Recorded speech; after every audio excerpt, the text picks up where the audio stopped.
So it kind of feels like a Monday, but glad to have a short week. Hope everybody had a great holiday weekend. We'll get into that weekend just a second and review that because lots happened in the sports world over the holiday weekend.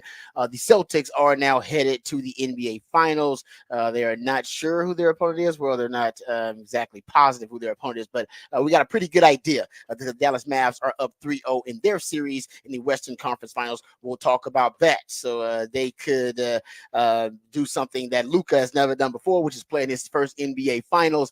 But we'll talk about that too coming up in preview of their upcoming Game 4 in the Western Conference side of things. We'll also talk a little bit about the Texas football team. I'll go behind the burnt orange curtain, give you a couple of notes. There was a commitment, a historic, unprecedented commitment over the weekend for the Texas football team. We'll get into that too coming up. We'll also have Rod's rant of the day. We'll discuss a list of the fastest players in college football. We'll do that. We'll also get into your usual favorites. We got the big fat poll of the day. We got what the facts, what the stats. We got off the record, who said that. We also got a Rangers report coming up a little bit later on in the show. You don't want to miss that. That's coming up in the 9 o'clock hour. Jam-packed, lots to get into reviewing the weekend. Before we do, let's introduce you to the rest of the crew because he's one of the hardest working members of the ARN family. We call him the real MVP. He's the ideallionaire on the show. He's got a hustler spirit, period. We're not sure what he's paid, but we're pretty the man is underpaid. Ain't no 401k for this hustler, and he's a hustle man of many talents, friend, co-host, and neighbor. That's what we like to call him. Patrick Davis, y'all. What's going on, brother? How's it going, Rod? I had a great weekend. I appreciate everybody who came out and celebrated with me on Saturday. It was a lot of fun. That feels like a lifetime ago now. I apologize. My voice goes out. It was a very long weekend, a very hot weekend, and it was pretty much on vocal rest yesterday. It was after everything. I had no voice left yesterday, so it's coming back this morning. So hopefully we'll have a good one. But it was a long, great weekend. Appreciate everybody there. Raised some good money for the Health Alliance for awesome musicians. So I really appreciate everyone who was a part of that. But let's get into it today. Let me introduce my co-host. He's a proud alumni of DBU. He's got more papers than Dunder Mifflin and watches more film than Siskel and Ebert. He is the new Rod, father of Austin Sports Radio, Mr. Rod Babers. Man, thank you for the invite to the party. You invited everybody. It was a nice turnout too. A lot of folks showed up. It was hot out there. It was hot. But yes, still a good time out there, man. So thank you for the invite. Thank you for doing it for a great cause too. The folks out there. I did win. I had one little prize pack. Yes. So boom, I feel good. I feel like I feel like I might be on a lucky streak because I did win something out there. But yeah, it was a great event. So thank you for that. Also, my man Patrick, as he does, wears many hats around here. He'll have your horn headlines here coming up momentarily. Also, he'll have your topic for the big fat polar day. They'll be coming up at 6:45. How does it feel being 40? Is that just part of? I mean, I'd say you feel different. Not really. The one thing is how hot it was and trying to work out there. And I was there early. We were setting up PA. We were getting everything going. It was one of those things where it was like, no, you feel it right now. Feel it right now. So you feel it. Yeah, I'm not a big one of like the birthday actually is the day you get old. It's like you just kind of always aging, but I felt it in that heat where you get it was that one of those days that it was like when you get a little cloud cover and a breeze, you're like, it's not that bad. I can deal with this. And then the sun would come back out and the breeze would stop, and you were like, I don't know if I'm gonna last another 10 minutes. This is maybe over. It was it was like I said, I early to have it be that hot this early in May. It's not looking good for June and July. It's not that was also fun. That was also, planning this, so you got planning stuff several months out, and then you're like, man, I just hope it doesn't rain. That's not your fault. You didn't know that. No, it was like, you just go, I hope it doesn't rain, because, it's an outdoor show, so I hope it doesn't rain. And then the weather's like, all right, watch this. You said specifically no rain, right? Yes. Okay, and they were like, let's go the other way. No, man, but no, it was fun though. It was fun. It was actually we had a really good time out there at the South Austin Beer Garden. So thank you for throwing the event, and obviously everybody who came out got a chance to meet a lot of the listeners out there. So that was really fun too. Wifey came out, got a chance to meet the baby for the first time. So it was really fun. All right, so we'll get into obviously talking a lot about the weekend from what happened from a sports perspective. My man Patrick's going to give you the horn headlines here. We'll also, like I said, we'll get into the NBA Eastern Conference Finals, which are now wrapped up. Broke out the brooms on the Pacers. We'll also get into the Western Conference side of things and talk about Luka and Kyrie and what they've done. It hasn't really been a competitive series, I guess, but the games have been competitive. But the series, obviously, not competitive, pretty lopsided 3-0, and no team has ever come back from a 0-3 deficit in the, I think, conference finals period on either side. I believe it doesn't matter if it's the Eastern or the Western Conference side of things. All right, so let's get updated, educated, and informed first with the Horn headlines. Then we'll come back, break down the conference finals in the NBA. But Patrick, please do us a service. Hit us up with the Horn headlines. All right, your Horn headlines brought to you by Top Gun Rentals and Lawn Equipment. Texas softball advanced to the Women's College World Series in Oklahoma City over the weekend, knocking off Texas A&M 2-1 in their Super Regional. Texas now waits for Thursday, where they will face Stanford in their first matchup in the double elimination round of the tournament. Texas baseball learned their seeding from the baseball championship regional round, heading to College Station as a 3 seed in the bracket against Louisiana, Grambling, and Texas A&M. The Longhorns' first game is Friday, facing Louisiana. In the NBA, the Celtics used a clutch Derek White 3 to close out the Pacers in a sweep and advance to the NBA Finals. They will now wait for the winner of the Mavericks and Timberwolves series, which the Mavs lead 3-0 after more exceptional play for both Luka Doncic and Kyrie Irving over the weekend. The Mavericks can close out their series with a sweep with a win tonight. However, there has never been a season where both conference finals ended in a sweep. In Major League Baseball, the Astros dropped game one of their series with the divisional leading Mariners 3-2 as Jose Abreu returned to the starting lineup for the Astros, contributing an RBI, but it was not enough. Hunter Brown will get the start for the Astros tonight after Christian Javier was placed on the 15-day IL yesterday.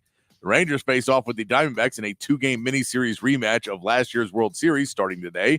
Wyatt Langford is expected to return to the Major League roster in the series after a stint on the IL. Pre-game begins at 6:30 here on the Horn, and that is your Horn headlines. Thank you, Patrick, for the Horn headlines. Yes, congratulations, or in order for the Texas softball team, congrats to them headed to the College World Series, and the men headed to the A&M Regional, right? For Texas baseball, headed to the A&M Regional, which that should be really interesting. The Aggies actually, I believe, last time I looked, were favored to win the whole damn thing, to win the national title in college baseball. So that's it'll be sweeter for the Longhorns if they topple the Aggies. Not only, as I said, favored to win it all, but also, of course, their rival, which is going to intensify that rivalry even more because the Longhorns are headed to the SEC and they will face the Aggies on an annual basis now. All right, so we'll talk about that coming up a little bit later on the show because we'll go behind the burnt orange curtain, talk some Texas football, but also we can talk some Texas sports. But let's talk about I guess we can talk about the Eastern Conference side of things, then we can jump over to the West because the East is pretty simple to summarize. The Celtics broke out the brooms on the Pacers. The Celtics have been, they've been dominant this entire playoffs. Their point differential and their record says they're one of the, honestly, more impressive teams of all time, actually. They play with their food. They have a tendency to do that. But, man, you can tell when they want to flip a switch, which they did, and Jaylen Brown helped them do it, ended up being named the most valuable player of the Eastern Conference Finals. They have so much depth. They have so much skill all around. And there's no doubt, whoever they play, they'll probably play the Mavs. They'll be favored once again. But it'll be obviously a different, more formidable opponent in that sense because the Mavs they're going to present an entirely different set of problems for the Celtics. But the Celtics and what they've done, there's no question, it's impressive. They have been the entire regular season and so far through these playoffs, they have been consistently the best team in the NBA from that sense. Yeah, they have been a team, and we can say, there is something to be said that, they've gotten a few breaks going their way. Tyrese Halliburton basically playing a game and a half in this series, and then being out is not great. And the Pacers, give them credit, they stuck with it, and we're still fighting in these games, even with Halliburton out, and they're just kind of undermatched anyway against the Celtics team. But, that's part of what you have to do to win a championship is you don't get to pick who you play. You don't get to pick what happens to the injuries or whatever else. So you just got to keep winning. That's what the Celtics have done. It felt like a foregone conclusion that they were going to beat the Pacers anyway. The sweep. I don't know if I was expecting the sweep. I thought maybe the Pacers could get a game. But yeah, once Halliburton went down, it became a little bit more difficult. Jaylen Brown played really well. I think you would have liked to seen Jason Tatum play a little bit better in the series. He wasn't bad, but he just once again didn't command the ball. He was okay being the number 2 to Jaylen Brown, which is a problem this Celtics team has had, which is really the thing that Ime was probably better at than Joe Mazzulla was or Brad Stevens, which was telling Jaylen Brown, pass the ball to Jason Tatum because he's a better basketball player than you are. Like overall, the odds are better if Jason Tatum has it. Jaylen Brown's really good, but it's your 1 and your 2. Jaylen Brown's your 2 in that matchup. But he just wanted to take he wants to prove it, and Jason Tatum doesn't for whatever reason. And I think he does. He just doesn't. I don't know what. He just doesn't have the man the ball, and it's frustrating because he's a really good player, and he keeps coming out and acting like he should be the guy. But if you want to be the guy, you have to want the ball, and you have to constantly go out and get the ball and ask for it. And that's what every superstar does in the league. They get the ball, and Jaylen Brown does it. Jaylen Brown does. Jason Tatum doesn't. But you can't have two of this. The irony is you can't have two of those guys. You can. You want your best player to have that. Yeah, exactly. And so there's somebody willing to concede, and I think the one that's willing to concede, like even with Kyrie and Luka, it seems like Kyrie is the one that's like, no, I'll concede whatever you need. I'll be whatever you need me to be. It'll provide an interesting matchup in the finals because I think there is something to be said too. Is people are putting their best defenders on Jason Tatum, and he still puts up he still puts up good points. He still does a lot in the game. He's the best player on the team. But he's just, it hasn't been needed to be the superstar yet. And we'll see what that comes up with. The other part you have to look at the Celtics. They didn't get Porzingis into a game, which doesn't let you know if he's going to be back in the finals, if they've just been lying the whole time and he's not healthy enough and he's not playing, or if he is. But now he did get 0 playing time before going into an NBA Finals, even if there's a break. They don't play a game 1 until June 6th. They got 9 days off. Yes, because it doesn't matter what the Mavs do. The Mavs just get a break if they win, but if they go 7, they're still starting the game on June 6th. It does not move up if the Mavs win early. So for Boston, that's a good sign that you're going to get some practice time in, and Porzingis, if he can come back. Unless it was really serious, you would think he'd be. That's a lot of time off. But how much time has he had off already? Right, he's been off. Already. But again, those are those types of injuries that guys like Porzingis take. Another 3 weeks to get. No, out I agree. But I think it's obviously indicating it's a lot more serious than we thought. And I think it's that part of when you're trying to rehab something, and you have those like soft tissue injuries or just any of those injuries, and you don't want to re-injure it. So every time you kind of start to put pressure back on it and you feel it, the twinge or whatever else, you have to stop again. And so at what point do you say, okay, screw it, it's the NBA Finals, we're going to risk re-injuring it, and I'm just not going to tell the trainers that it hurts, because that's kind of what most of these players do when they fight through things is, no, I'm fine. And you get through and you get a little bit better. I don't know. We just don't know. Because no one's going to tell you if he's fully healthy or not. You're not going to get that report till after the season. But it would be if he comes back, it adds another piece to this series. If it was the Mavs, which we don't know yet, but that would add a former Maverick he played for this team several years back. He was supposed to be part of that team that they built for Luka with him and Jalen Brunson. That was supposed to be a team that was supposed to go far. So. I think it'll be big if he was able to come back. It gives you another scoring threat that just makes it harder and harder to play defense against this team. I don't know if he would even be in the starting lineup. I guess he would take over for Al Horford again and play that 5 position. But the Celtics right now, they look really good. They have a couple things going for them that they'll match up well with either team because of the versatility of that Boston lineup. But I think that we saw in the Pacers series, they're vulnerable enough that if you were able to be more clutch than them, you have a shot, because they didn't finish off the Pacers early in any of these games. They made a lot of runs, but they didn't finish them off and have the 30-point wins and 20-point wins that they had in the rest of the playoffs.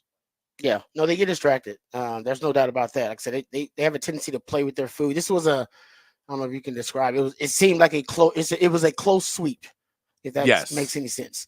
Right, 3 of those 4 games down the stretch. The Pacers in the fourth quarter, like down the stretch of the fourth quarter, or in control of the game in 3 of those 4 games. And then we do see the Boston Celtics have a bit of the clutch gene and excuse me, able to come through and make a big play in clutch time. I think now in that series, remember the first 2 rounds of the playoffs, the Celtics had just 79 seconds of clutch time. That's the game with being within 5 points in the last 5 minutes or in overtime. And in that series against the Pacers, they had 18 total clutch minutes across games 1, 3, and 4. And they obviously with the sweep, you saw the Celtics step up in clutch time. So we hadn't really seen them tested in clutch time a Yeah. lot because they've been so dominant this season. They're now, I think, 25-12 in games that were obviously in clutch time, 5 points within the last 5 minutes, 4-0 in the playoffs in those situations. And we said this when the playoffs started. You and I were having a discussion. We said basically this playoffs going to come down to superstars Yeah. and clutch time, or superstars in clutch time. Whichever way you want to describe it, because sometimes it's your role players that Yeah. they step up and make big plays in clutch time. But as we've seen, it seems the closer and closer you get to, or deeper you get into the playoffs, it's more your superstars Yeah. in clutch time making those plays. And I think that's what we've seen. Obviously, on the other side, we can get to the Mavs, but no series epitomizes more than what's going on the Western Conference side of things. That the Mavs is winning these games in clutch time, and it's their superstars in clutch time showing up for them. Yeah. And I mean, because superstars are the ones that, even with great defense, the way the NBA is officiated now and the way the NBA is, run, it's, if you have a superstar player, they're probably going to be able to get a little separation. They're probably going to be able to get a switch. They're probably going to be able to get a guy on defense they want to face. And we saw that. And as much as, people want to get on Rudy Gobert because he's the defensive player of the year, he's not supposed to be guarding guards on the perimeter. And so when they get that switch onto him, you're going up against one of the best players on the planet. And he's going to be able to juke out Rudy Gobert. I get that you'd like to be able to say that he'd be that guy, a defensive player of the year. I don't put it completely on him. I put it more on that the rest of this team is, the Minnesota defense is just not playing great. I still think Anthony Edwards and Karl Anthony Towns haven't shown up in this series. And when you talk about superstars, those two guys just haven't been able to step up. And they've been frustrated. They've been, taking what's been given to them and not, trying to force the issue when they're not hitting threes. And you saw the Mavericks are being a little bit more, determined to get what they want to get and getting closer to the basket and making runs and trying to set things up and trying to get the switches they want and trying to get into matchups they want to get into. And it just feels like Minnesota is a little tired, and Minnesota came into the series feeling like they had already won the championship when they beat Denver in Game 7. And it just like emotionally, it feels like they've never been able to get back up for this series the way they had gotten up for that one. And for the Mavs, for Luka and Kyrie, they have a lot to prove that they understand that getting to the Western Conference Finals, they were there 2 years ago for Luka, and they got me nothing. So I know I have to make it to the finals. I don't have to win a championship or else my name doesn't be in those categories. But this is a stat when I was talking to people over the weekend, we were watching these games, and you look at Luka Doncic, that Luka Doncic is 25 years old. There's 21 players in the NBA history who have 6 all first team NBAs. Then you go to the people that are tied at 22. I think there's like 30 people that have 5 all NBA, 5-time all NBA first teams. Luka has 5. He's 25 years old. That's the rarefied air that Luka Doncic is in of consistently being an overperformer. And he's just never had that secondary co-star. And what you just said about superstars in there, he's never had another guy who's been able to take over games. And even Jalen Brunson, when he was playing really well, he wasn't playing. Luka was injured at points during that season. And it was basically last year and not 2 years ago. And there was some issues between all of that, where if they're both healthy in that could have been better. And especially if you say Jalen Brunson now, he was still evolving as a player. But that's you see right now that is Kyrie Irving and Luka Doncic both just playing so well.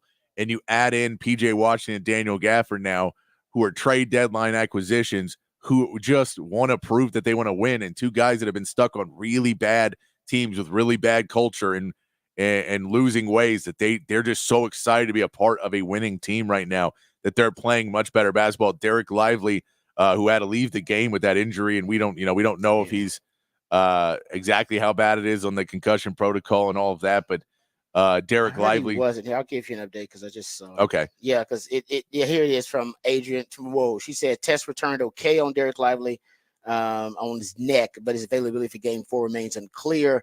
They said Tim McMahon said he was not in concussion protocol. Okay. So that's good. At least they can clear him. But you're right. They probably won't. They probably will err on the side of caution considering they're up 3-0. I mean, you might. It depends on what he's doing. You also got to remember, you don't play again until June 6th. Either way, you play the NBA Finals either or way, June 6th. You get some time. That's right. But I'm talking about the severity of it. I don't know how serious. Yeah, but if you could, you don't play with your food, and Jason Kidd knows that as well as anybody. No, if you let Minnesota back in this series, if you let Anthony Edwards have a 40-point game, you let Karl Anthony, you let some of these guys go, and I mean, you can say Maxi Kleba comes back. That's maybe more of a possibility. But if you don't have any other, who are you playing? Are you playing Gafford 40 minutes? Yeah, and it's a good. And so I don't know if they have the depth where they can really pull him out and not have. Now, if he's hurt, you have to figure it out. Yes. But I think if he's able to play and play 15 minutes, you still stick him back out there because it isn't an injury that's soft tissue. It's not an injury that's probably going to get hurt worse. So, if it's something where he can play and he's just going to be uncomfortable, you get him out there and play. Because I don't think it's an injury that he's necessarily going to re-aggravate going out there and playing. And you need it because you need those guys who've been out there and their energy and their explosiveness. You need that in these games because your foot's on the throat right now. So if you let I agree off, with you. But I'm just saying, if it is serious, at least they have the cushion of being up 3-0. But I agree. Yeah. If he can go, you go. That's what this is all about. I mean, we're at that point now where you leave it all out there if guys can go. And one thing I think that's interesting about, like I said, this series, it's really come down to clutch time. I mean, the Mavs game 1, Minnesota led during the final 2 minutes, and then they had the 2 turnovers. And then they threw with the desperation threes, and they lost by 3 points. T-Wolves were up 2 with 47 seconds remaining in game 2. Remember that Anthony Edwards threw like a pair of passes over the head of teammates, and Luka took over the game, and then the Mavs win game 2. And then game 3, of course, very similar. I mean, everything that Mavs and the T-Wolves were tied, I believe, with 4 minutes remaining on Sunday. And then that's when Luka and Kyrie kind of take things over, and Minnesota made just, I think, 1 shot from the field in the final 4 minutes of the game, and that was when the game was already decided. So these games are being decided in clutch time. And here's the interesting thing. Remember the narrative, Patrick, I know you do because you watch more NBA than anybody I know, that when they first traded for Kyrie was that they couldn't win in clutch time. Remember, they couldn't figure it out. They would get to clutch time, and then either Luka would screw it up somehow or Kyrie would screw it up. They went 6-15, I believe, in games that are within 5 points in the final 5 minutes, right after the trade. And they just couldn't, for whatever reason, they just weren't in sync, and they didn't have that synchronicity. Now, if you go look at it, at least this past season, Dallas had the league's second best clutch record. They were 23-9 in clutch games, and they had the best clutch offense in the NBA, 127.1 points per 100 possessions during the regular season. And in the postseason, obviously, we've seen it eye test. They're 6-2 in clutch games in the postseason, 124 points per 100 possessions. And in this series, they've been able to win these games in the clutch, even though Minnesota has been ahead or tied right there in clutch time. And it's Luka and Kyrie. Luka has second and fourth quarter points during the conference finals with 27. And how about this? I got this stat, and it kind of blew me away, and I had to go make sure I fact check it. But shout out to the Ringer. That's where I got it. In total, the Wolves have scored 64 total fourth quarter points across 3 games. Luka and Kyrie, 58. They scored 58, just them two in total in fourth quarter points in the first 3 games. The T-Wolves have scored 64 total. That's them. That's superstars in clutch time. Well, it is, but it's also 100% what you just talked about. What's the difference of when they first got Kyrie and Luka together versus what it is now? Is they're playing better defense, whether it's The fact That's that you true too. brought in Derek Lively in the draft, whether it's PJ Washington and Daniel Gafford, who are trying to go out there and bring you energy in some big moments.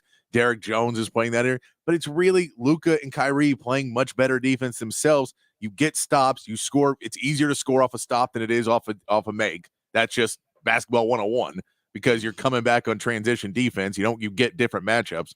You get matchups that you can be more favorable in.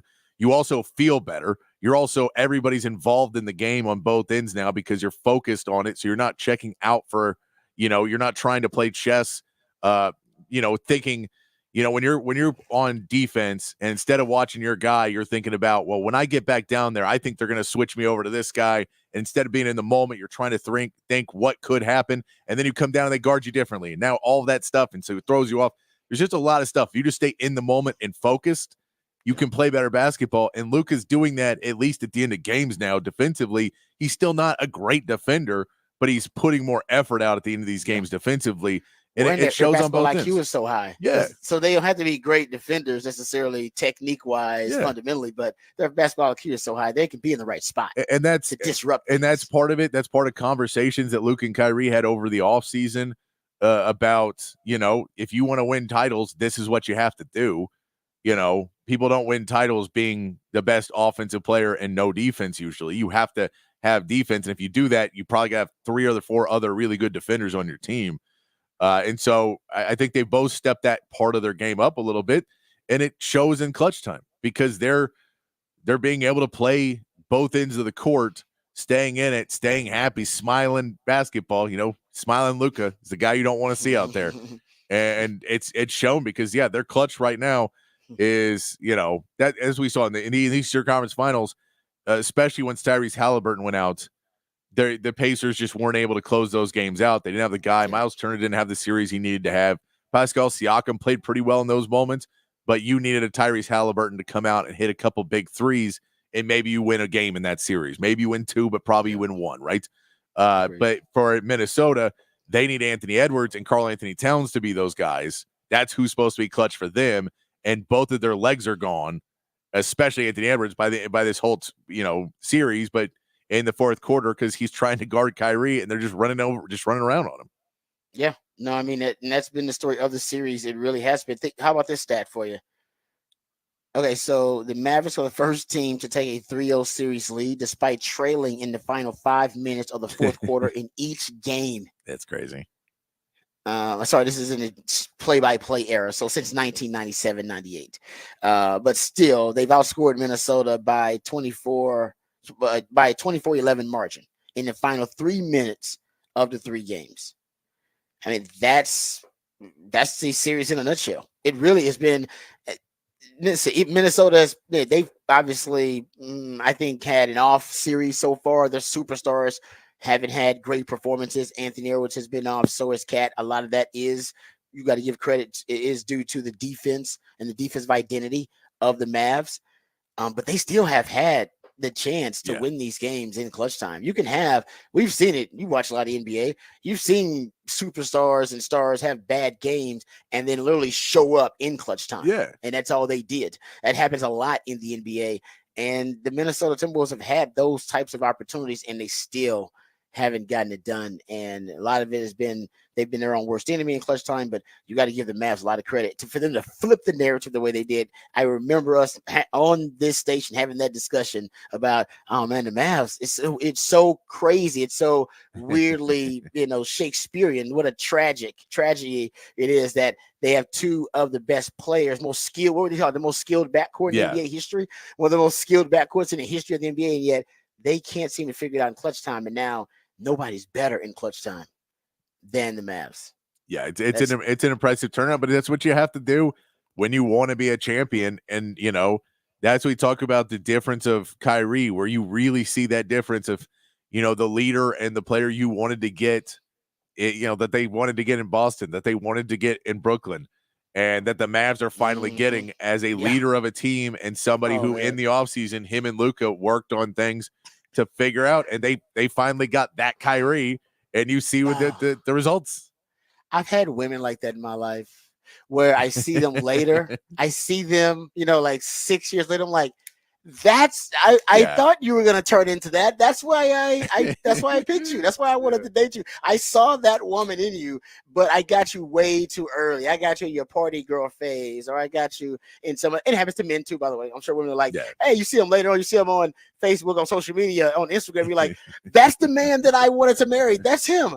But when I was with him, he was in F-boy phase, and I didn't get that man. I saw the potential and all of that raw potential, and you're like, oh man, you saw the upside, and then for some reason the timing was off, and that's Kyrie in a nutshell. Kyrie is that girl who had so much potential, or that guy who had so much potential, but you dated him about 5 years too early, and you saw on social media and Instagram, you're like, now they got a great job, now they look like they're a great father, or a great mom, and a great partner. I got him in F-boy phase, or I got her in her party girl phase, so I missed out on it. You're right, that's Kyrie, and in Dallas Mavs, they are reaping the benefits of mature, Kyrie, family man, Kyrie. You got homeowner Kyrie.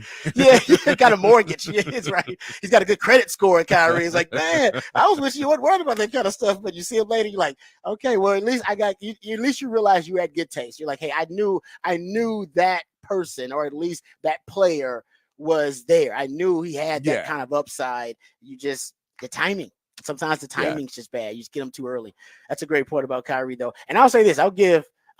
Because I make a lot of predictions in this industry, and everybody who's in this industry make predictions. I don't keep up with all of them.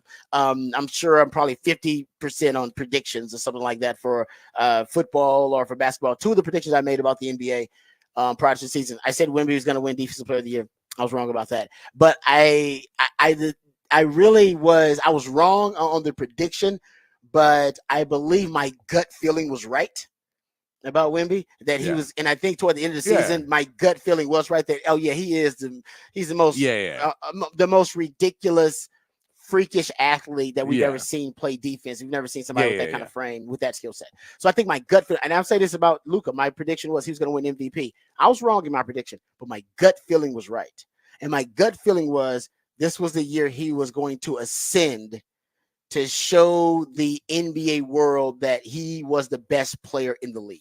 Yeah. That's why I'm picking him to win MVP. He's going to show the league he's the best player in the league this year.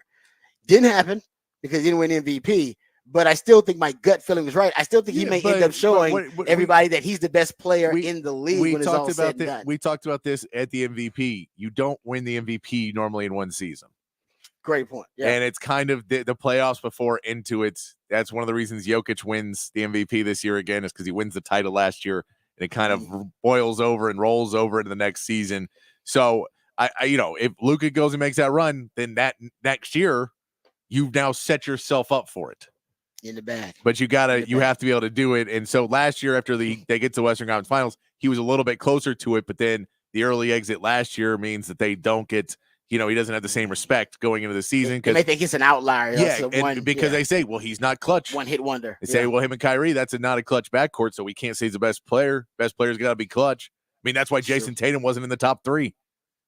Amen to that. So they want someone who's clutch. And so I think now you see this, voters are going to look at him differently next season because of what he's done in big moments. It's a good point. No, you're right. Because they want to see that you're clutch, but they also want to see that you're clutch in the playoffs, in the big moments, and that obviously it's a regular season award, so that's why you say they go this almost retroactively. They give it to you for what you did, as long as you perform in the next season too. But then what you did in the previous playoffs, it's almost like that is to them, the voters, that's a whole season. The postseason for the previous season and that regular. It's not supposed to be, but it is. No, it may. But you know what? It makes perfect sense to me, because that way they don't have the one-hit wonders. Yeah. Right. I always said about NBA MVP. They're all Hall of Famers except Derrick Rose. And some people want to debate with me about Derrick Rose. Listen, I've said it before. He is the one MVP in the NBA that's not going to be a Hall of Famer. And I said that when he won it, and it's true for other reasons now, but it's still true. Period. Yeah. So we can get to that later. But my point is, that's why the writers, that's kind of their standard. It's like, now we don't want to get some one hit wonder. We don't want to be that award. Yeah. We want to give it to a guy that we know. That's why you know you're going to be a Hall of Famer when you've performed consistently, like you said, over the years, and then done it in the playoffs. Like, no, this guy's a Hall of Famer. Let's give it to him. Yeah. He's in that sacred club. So they kind of protected it in a way. You know what? I'm for it. I don't like the one-hit wonders getting the award. I don't know Derrick Rose. I said it when he won it. I was like, nope, overrated. Most overrated MVP in the history of the league. I said it at the time. Speaking of my predictions, I said it at the time. And you know what? Aged like fine wine. Aged like fine wine. Fantastic take. All right, we come back. We'll go some of the great takes. We'll talk Texas football. We'll go behind the burnt orange curtain. We'll talk about the best players that Texas will play on the upcoming schedule at each position. We'll dive into that a little bit. Also, we'll get into the unprecedented historic commitment that the Longhorns got in the 2025 recruiting class. We'll talk about that too. All of that and more right here on the Rodcast featuring Patrick Davis. I'm lifetime Longhorn Rod Babers coming back on the horn.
All right, welcome back to the Rodcast. Time to go behind the burnt orange curtain.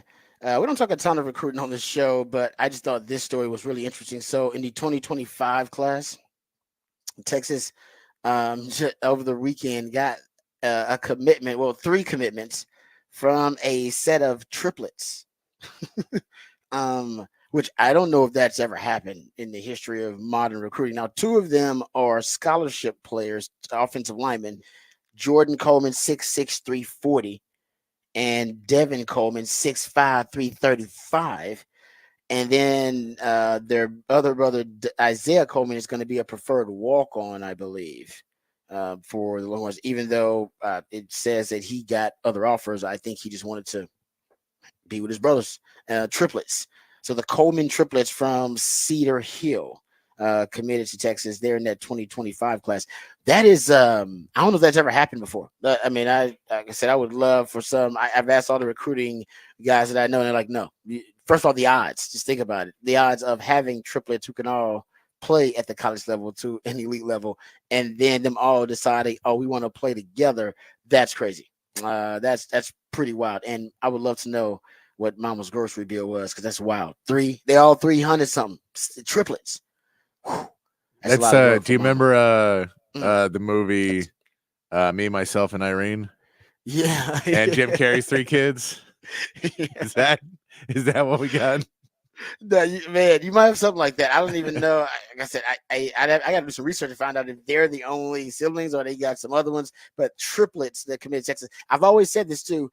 If you look at familial, I was talking about this on the On Texas Football live stream yesterday with Coach Bob Shipley, who's actually one of the uh, familial legacies in Texas sports with the Shipley family, and how many just great sports family legacies there are at Texas, whether you're talking about baseball or football. And I would love for somebody to do a deep dive, kind of rabbit hole research study about how many programs around the country have, as many, if not more, familial sports legacies as Texas Yeah, does. Because Texas has a ton. tons. On football alone, they just got, I mean, we talked about this one day. We did it actually at one point. I don't know. I tried to make a master list and I lost count. I bet the late great Bill Little Yeah. probably would have had a master list. John Bianco, I probably should have asked him about it when we interviewed him on our Third and Longhorn podcast. I know Texas somewhere is keeping up with this in some way. I know they are, but I would love, like I said, I would love to see Michigan and Ohio State and all the great Alabama football teams. There's no way they have more than Texas. I want to see who has more, because I don't think any. I think I'm not saying it's unique to Texas. I know it happens everywhere, but there's no way that a university, I think, has as many or more than Texas does, because it's just crazy. I mean, they're like, I can think of like 15. I can think of like 20 of them off the top of my head. Yeah, I'd be Probably like curious. I would 20 think easy. I would tell you one that I would think would have a lot, but I don't know if it's across all sports as much as. But Notre Dame, I bet, would have a lot. Notre Dame probably does. Yeah, just because of the Catholic thing. The Catholic, yeah, and so it's like Yeah. people like because Yeah. Notre Dame people are die Yep. hard. It's over like Notre Dame, and so I could see Yeah, that. you're right. I agree. That's a good point. You're right about that. Notre Dame could be it. I'm sure there are a couple of universities out there, but there aren't many with as Yeah, many yeah. or more than Texas. Because as we accept, it's just crazy. We start looking at it. When you talking about the McCoys and of course the Shipleys. I'm not talking about any family. I'm talking about brother, sister, mom, daughter, dad, son, any familial connection. Are we Because I counting? even wrote this Sonia Richards Ross and Aaron Ross. Yeah, It's just like and maybe if you go that route, maybe you get a lot more. You know what I mean? Because yeah. in sport, that great athletic departments, you have he's dating the volleyball player or dating the soccer player. So maybe if we can just go marriage too, then maybe have Well, more. But Texas is gonna have more in that case too. well, and There's then a I lot mean, of Texas also has an interesting that there's been a few that I can think of females of moms that had yes, sons that went are Alfred just Collins' yeah. mom, I believe, right? Yeah, but Isn't like I I think Alfred Collins' was mom is one.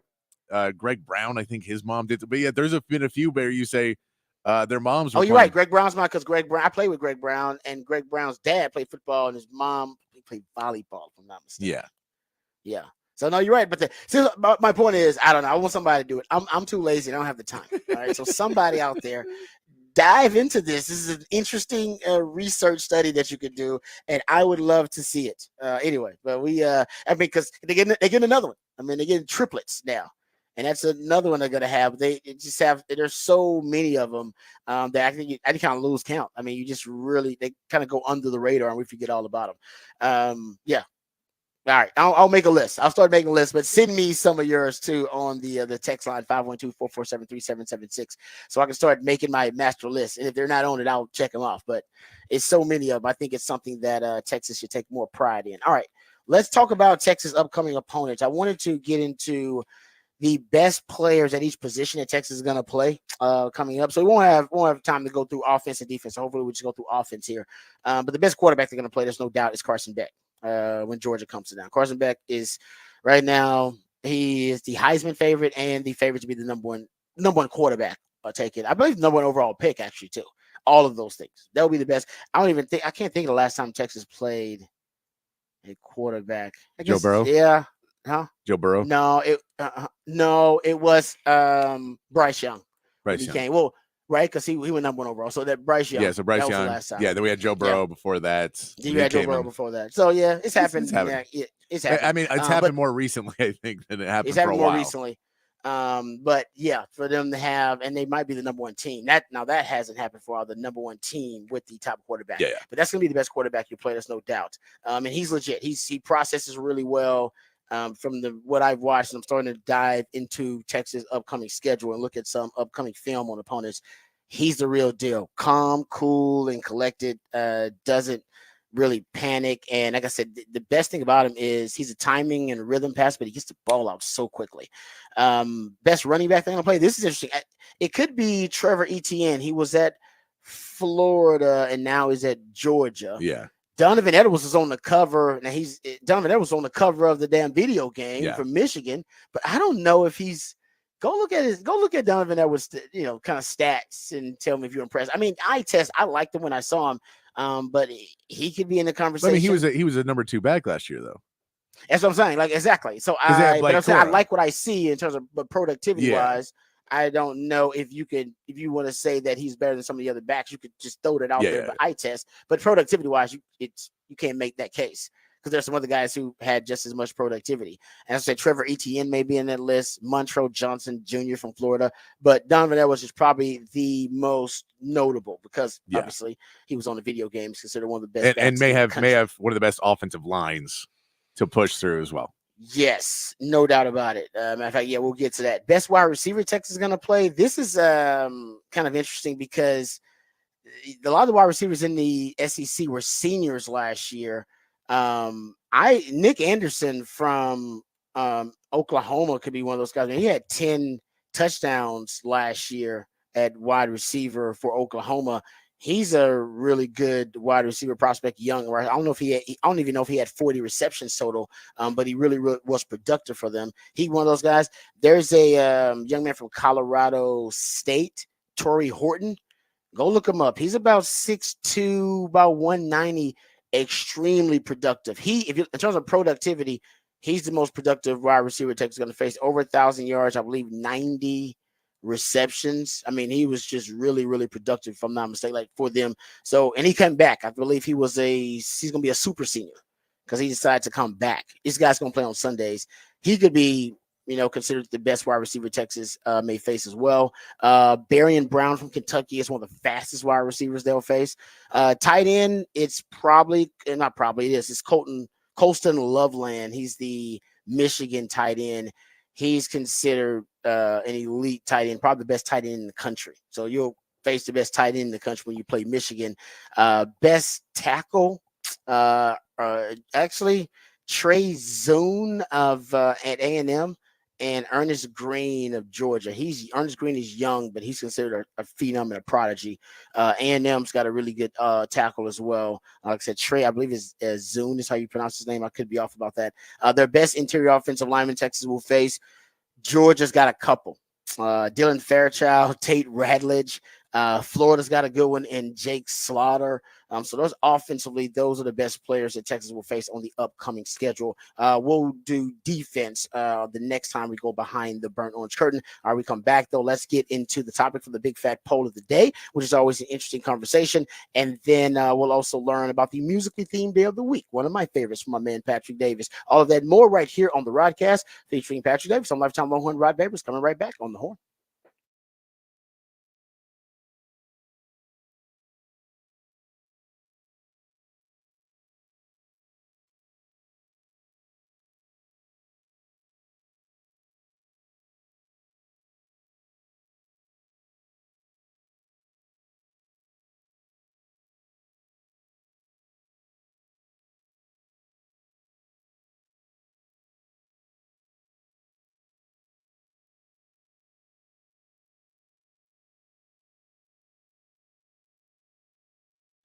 Hey, I want to tell you about our friends at Texan Windows. They are your new and replacement window experts here in Central Texas. You can discover affordable windows and sliding glass doors.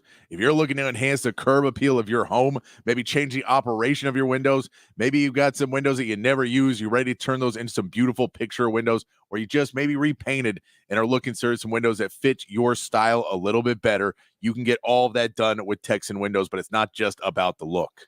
Oh no, you can also save a lot of money with brand new windows from Texan Windows. All their windows come with argon filled double pane low E glass to help your home cool off and stay cool during those hot Texas summer days. And also it'll keep that warm air in during those winter months as well. So replacement windows, new construction windows, vinyl windows, wood windows, thermal break aluminum windows, doesn't matter what kind, sliding patio doors, doesn't matter what kind of windows you're getting from Texan Windows.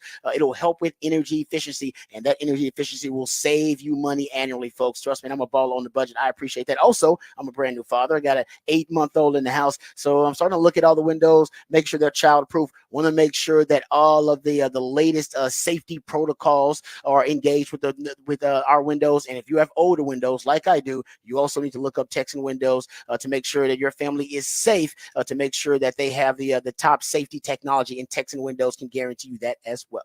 Yeah, get started at TexanWindows.com or you can call 855-55-TEX and you get a hassle-free estimate by email or over the phone, or you can stop by their showrooms in Buda or Fort Worth. Check out what they got in stock. It's TexanWindows.com. Texan Windows, your Central Texas window experts.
Back on the Rodcast here on a Tuesday morning. That's what makes it the top of the charts Tuesday, where we play songs that were number one hits on this day in history. This one, I can't believe it was a number one hit, but it was. Wow. Is he encouraging somebody to marry somebody ugly? Yes, the song is Never Make a Pretty Woman Your Wife. Personal point of view, get a ugly girl to marry you, because pretty women will not do things for you in the house, and ugly women will be grateful. And so they will do more. Wow. It is that is what the song is about. No, I can't. Yeah. No, I can't support that. Just a crazy, that is a crazy song. It was a number one hit single. Number one hit. And then some people just celebrate. It's like, yeah, marry somebody ugly because those pretty women are too high maintenance. It's like, that is it's a crazy one. It was number one hit 2 weeks in a row. Yeah. You're gonna marry ugly, then like Mac Brown used to say, marry rich too. Then there's a bit later in that song where there's like a talk break and they're going, and he's like, "Hey, I saw you got a new wife. Boy, is she ugly!" And he goes, "Yeah, she's ugly, but she can cook." Yeah, it's so ridiculous. Oh man, what year did this song come out? Like mid-60s. Wow. Okay, man. Okay, there you go. That's interesting. Yeah, it's crazy. I've heard that song before. I don't think I ever listened to the lyrics of it. It's just like a little happy song. In movies and stuff like that. It is. It's just a happy song. And it's talking about marry somebody ugly. Hey, you know what? If marrying somebody ugly makes you happy, then do it. That's what really matters. You're damn right. They're not ugly. If they're not ugly to you, they're not ugly. There you go. Beauty's in the eye of the beholder. There you go. Let's get to the big fat bowl today. Text line's open 512-447-3776. Patrick's big fat poll of the day on the Horn. All right, so we'll go with this one, and I have to ask it in the meaner way, not the nicer way. But Angel Hernandez has announced his retirement from baseball, and baseball fans are rejoicing. He is the face of bad officiating in MLB. And while there's other bad officials and there's been bad calls and a lot of things, and the way you can review everything now and everything is gift and put on videos online, and they have the box for the strike zone and you can see how it's missed and everything now, they would get more criticism they've ever got. And yes, they do make dumb calls. I get that, but I think they've always have. I think there's been points we're going to miss some. The same way players make errors in games. And, and the difference is you just don't keep those stats. They don't say, well, Angel Hernandez had a 3-error game. And, but some people are keeping them stats now, though. Yeah. And that's what I'm saying. People are going more. But so he has announced his retirement officially. I know Rangers fans remember earlier in the season when they were playing the Astros. And I saw this pointing out because I was trying to see if Wyatt Langford was going to be coming back. If he had been announced that he was coming back to the Rangers. And basically everyone was just remembering earlier in the season. Wow, it's happening again, Rod. Every week they do it once a week now at least. That is crazy. It won't last long. No, it won't. But Wyatt Langford, he struck out on 3 straight balls that were all blatantly balls. They're all outside off the plate, so they were showing that. But that'll ask our question: which major American sports league has the worst officials? Oh man, which American pro sports has the worst officials? Because the NBA is notoriously pretty bad. The NFL's terrible too. You forget it. The big, and those are pro sports, but hell, man, the Big 12. Remember how bad the Big 12 football officials were? Yeah, they were terrible. That's actually good because I don't watch enough baseball to say with baseball. I watch enough NBA and NFL. I think they're both bad. And I probably would say of the two right now, man. I'd probably say, they're both really bad though. I'd probably say NFL. This is what I said. I'd like to ask the question of who has the best officials, but I think I get 0 votes. I think we get 0 votes on the poll. No one would go for anybody. They just say, no, they're all awful. Yeah, the NFL is so inconsistent. We're talking about over the years. Think about the catch rule and how bad that was. Think about pass interference and how bad it became in the NFL. Think about how they're protecting quarterbacks. The halo now put on the quarterbacks where unnecessary roughness on the QB. Sometimes it's just like glancing the dude's head with your pinky, and it's like, flag. The NFL, man, their interpretation of the rule and the spirit of the rule, and they're so far apart. Yeah, and there's a difference too. Is we can take how you take this question, because is it these officials, like they just have officials that consistently make bad calls. Like Angel Hernandez was making calls that are not in the spirit of the game and not with the rules, and they're not consistently called. Where I think the NFL has, like, they're just telling the officials, call the game this way.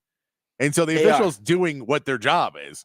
And it's just the league is making the rules bad. Yeah. No, that's true. That's a good point. They say protect the quarterbacks. Yeah. They go out there and protect. They're like, hey, no, we want to emphasize this. No, you're right. The NFL does that. That's a great point about it. So it's not always on the individual officials. They don't get they usually reputations, but maybe not as much as the NBA officials get, or like maybe Major League Baseball officials get, because they kind of go on rogue. They're rogue agendas, as opposed to the NFL has a blanket agenda. Protect our damn quarterbacks. Yes, or exactly. Whatever it may be. Yeah. Okay. No, good point. I agree with you on that. And maybe that's why the NFLs are not as bad, because it's more the puppet masters behind the scenes for the NFL, not just individual incompetence. Exactly. Yes. All right. Now, it's a good conversation. All right about that. You can throw college football in there if you want to, but I think college football, actually, the Big 12, I think, is more isolated. College football, I think, is pretty good when I watch it as a whole. All right. There you go. That's the big topic for the Big Fat Poll today. Which major American pro sport has the worst officiating? Is hockey? I don't even watch enough hockey, but hockey doesn't. I don't say they get. No, there's not a lot of complaining I don't hear from hockey fans about the officiating. I could be off about that though. I don't talk enough hockey enough? I don't hang. I live in Texas. I know like 4 or 5 people, but mainly they're just basically like, hey, the Stars are in the playoffs. Stars doing well. And that's great. But like, even if I have like, if I had some people over on Sunday and at the house, and no one was like, man, could you put on the hockey game? That's true. It's not. We were just watching. Yeah. We were just watching the Mavs.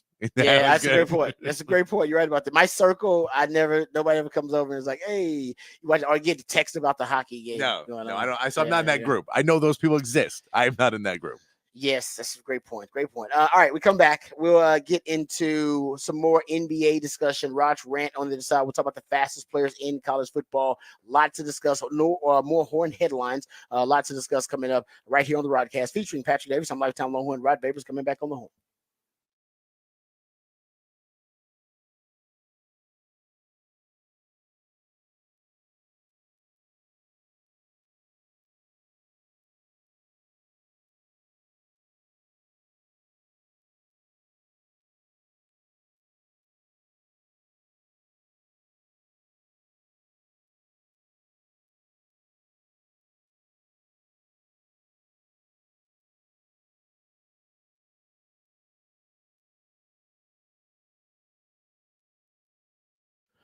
Hey, what's up, folks? Lifetime Longhorn Rod Babers here. Let's talk about Dr. Greg Eckert and his fantastic team. They can handle any concerns or really any issues regarding your dental health or dental hygiene. Doesn't matter how serious they are, just really how routine they are.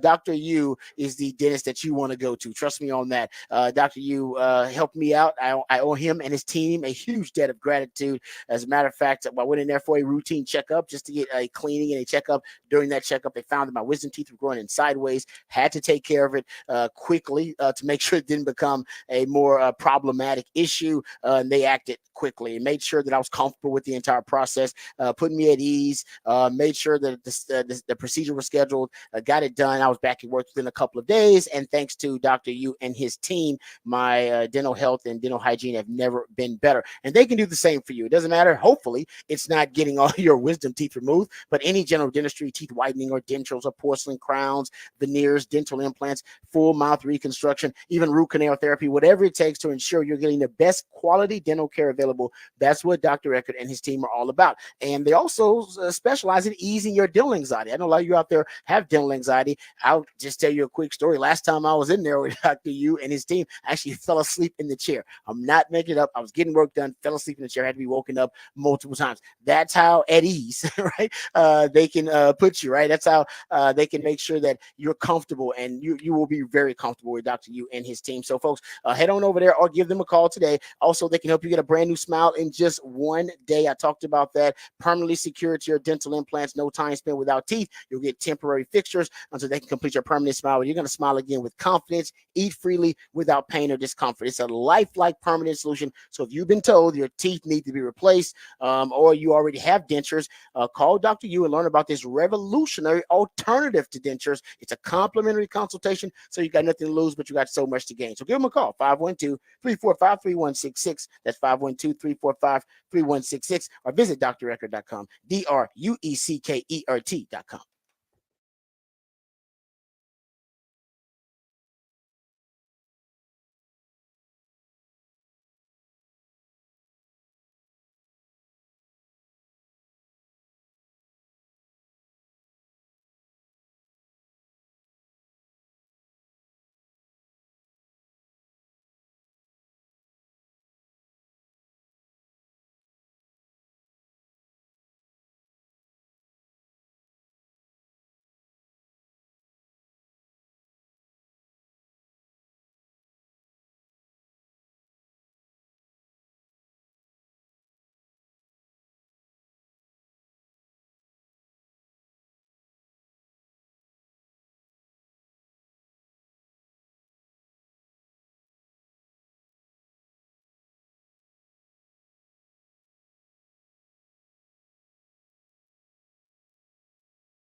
Welcome back to the Rodcast. It is a top of the charts Tuesday. That's when my man Patrick plays jams that reach the top of the Billboard charts on this day in history, one of my favorite musically themed days of the week.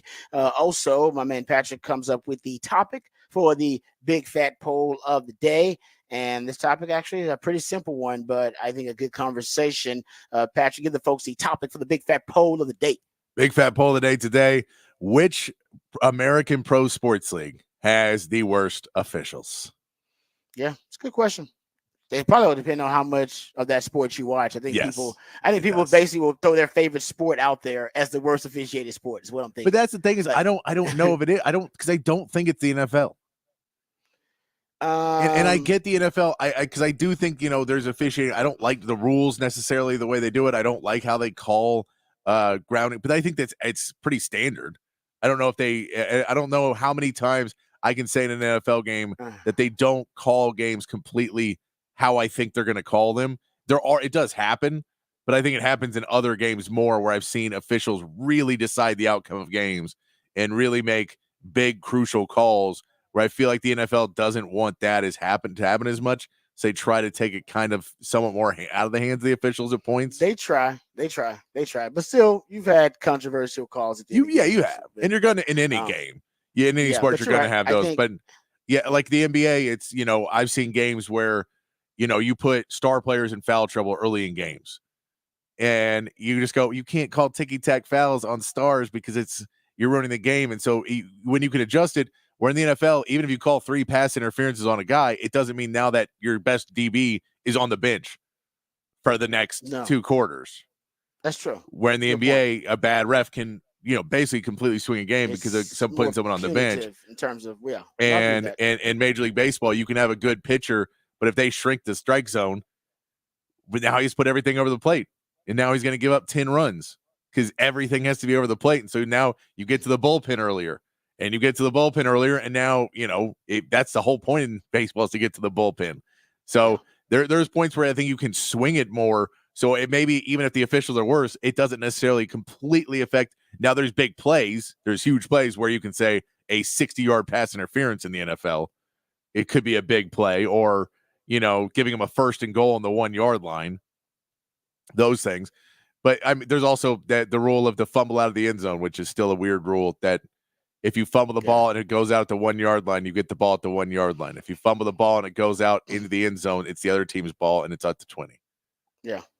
It's just no, still one of those. That's a weird, strange rule. Yeah. And the NFL changes its rules year to year, which is also, or at least they tweak them year to year, which is also something you don't get from the other sports either. So you could argue in some ways, and because the NFL kind of changes their interpretation of the rules too. We talked about that with the catch rule, and then the quarterback halo and necessary roughness. You could argue that the referees and the officials are playing catch up a lot of the times too, in the NFL as opposed to the other pro sports leagues, Major League Baseball and the NBA. No, good conversation.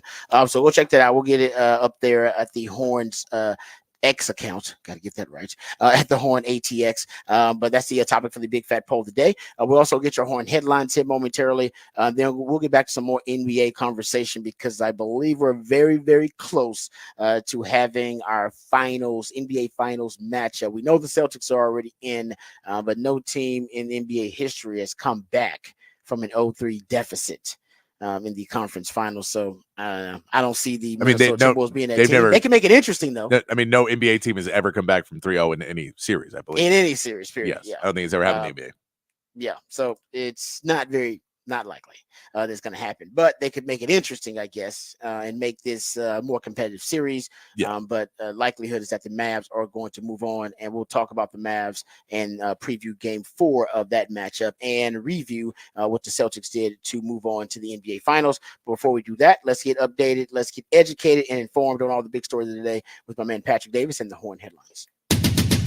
All right, your Horn Headlines brought to you by Top Gun Rentals and Lawn Equipment. Texas softball advanced the Women's College World Series in Oklahoma City over the weekend, knocking off Texas A&M 2-1 in their Super Regional. Texas now waits for Thursday, where they'll face Stanford in their first matchup in the double elimination round of the tournament. Texas baseball learned their seeding for the baseball championship regional round, heading to College Station as a 3 seed in the bracket against Louisiana, Grambling, and Texas A&M. The Longhorns' first game is Friday, facing Louisiana. In the NBA, the Celtics used a clutch Derek White 3 to close out the Pacers in a sweep and advance to the NBA Finals. They will now wait for the winner of the Mavericks and Timberwolves series, which the Mavs lead 3-0 after more exceptional play from both Luka Doncic and Kyrie Irving over the weekend. The Mavericks can close out their series with a sweep with a win tonight. However, there has never been a season where both conference finals ended in a sweep. In Major League Baseball, the Astros dropped Game 1 of their series with division-leading Mariners 3-2 as Jose Abreu returned to the lineup for the Astros, contributing an RBI, but it was not enough. Hunter Brown will get the start for the Astros tonight after Christian Javier was placed on the 15-day IL yesterday. The Rangers face off with the Diamondbacks in a 2-game mini-series rematch of last year's World Series starting today. Wyatt Langford is expected to return to the Major League roster in the series after a stint on the IL. Pre-game begins at 6:30 here on the Horn, and that is your Horn Headlines. All right, thank you, Patrick, for the Horn Headlines. I wonder how Cowboys fans are feeling right now. You got the Stars in their conference finals. I believe Stars are up 2-1. Yes, in their conference finals. And then of course you got the Mavs up 3-0 in their conference finals. All right, they're headed to the finals too. Yeah. Fingers crossed for the Dallas Stars. Even though I don't root for Dallas, but hey, man, I root for the state of Texas, so that'd be great for them. And the Rangers, of course, are defending world champions. Yes.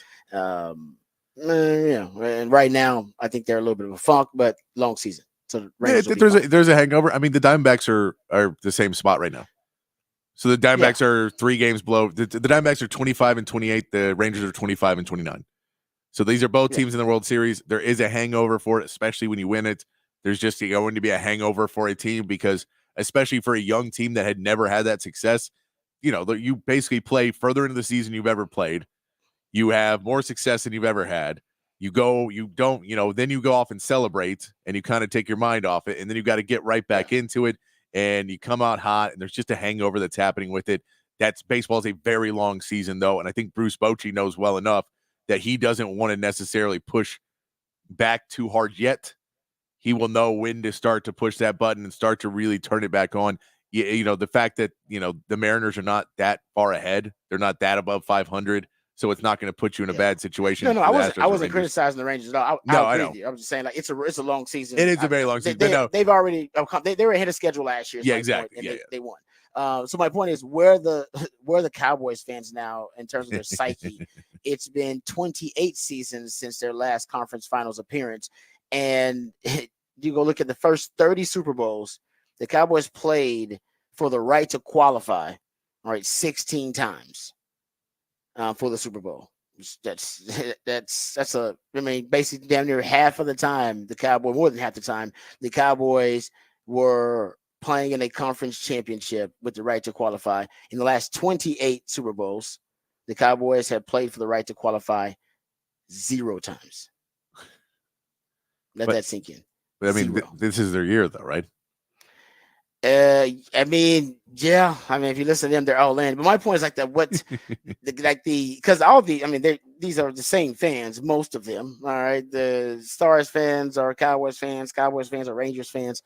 And to watch, the Rangers and the Stars and the Mavs to get to the conference championship, compete for championships at championship level, and the Cowboys, man, just. I don't know, to not have done it in 28 years, and right now they don't seem to be close, in my opinion. But they, like I said, last year they lost in the first round. They're supposed to be getting past the divisional round to get to the conference championship, but we're having trouble just getting there now to the conference championship. And I don't know. I don't see it happening this year for the Cowboys either. I like the Cowboys pieces, but I don't think the Cowboys are one of the top 2 teams in the NFC, but I could be wrong about that. How's their UFL team doing? Is that what's gonna? I haven't checked. There you go. Good point. I haven't checked on that. I'm just looking at the main sports, but yeah, I don't know. Does that put pressure on Jerry? Probably not. There's probably still not more pressure on Jerry as a result of the other teams in the Metroplex there, not only performing at a really high level, but I mean competing for championships. I mean, like I said, Rangers just won one. Mavs are about to go to the finals, and fingers crossed, Stars can hold on, and they can end up going to the Stanley Cup Finals too. So the Arlington Renegades are not any good. Just a heads up, they're 2-7. So hey, that's okay. Hey, you can't have it all, DFW. You can't have it all. But hey, I wonder if Jerry's paying attention, looking around, or does Jerry care? Does that even matter to him? And I think the Mavs are a great example. Like the Mavs.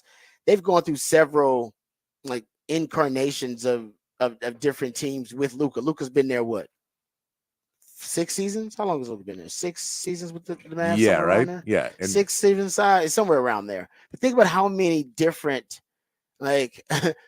different teams and reinventions they've already gone through, just trying to figure it out.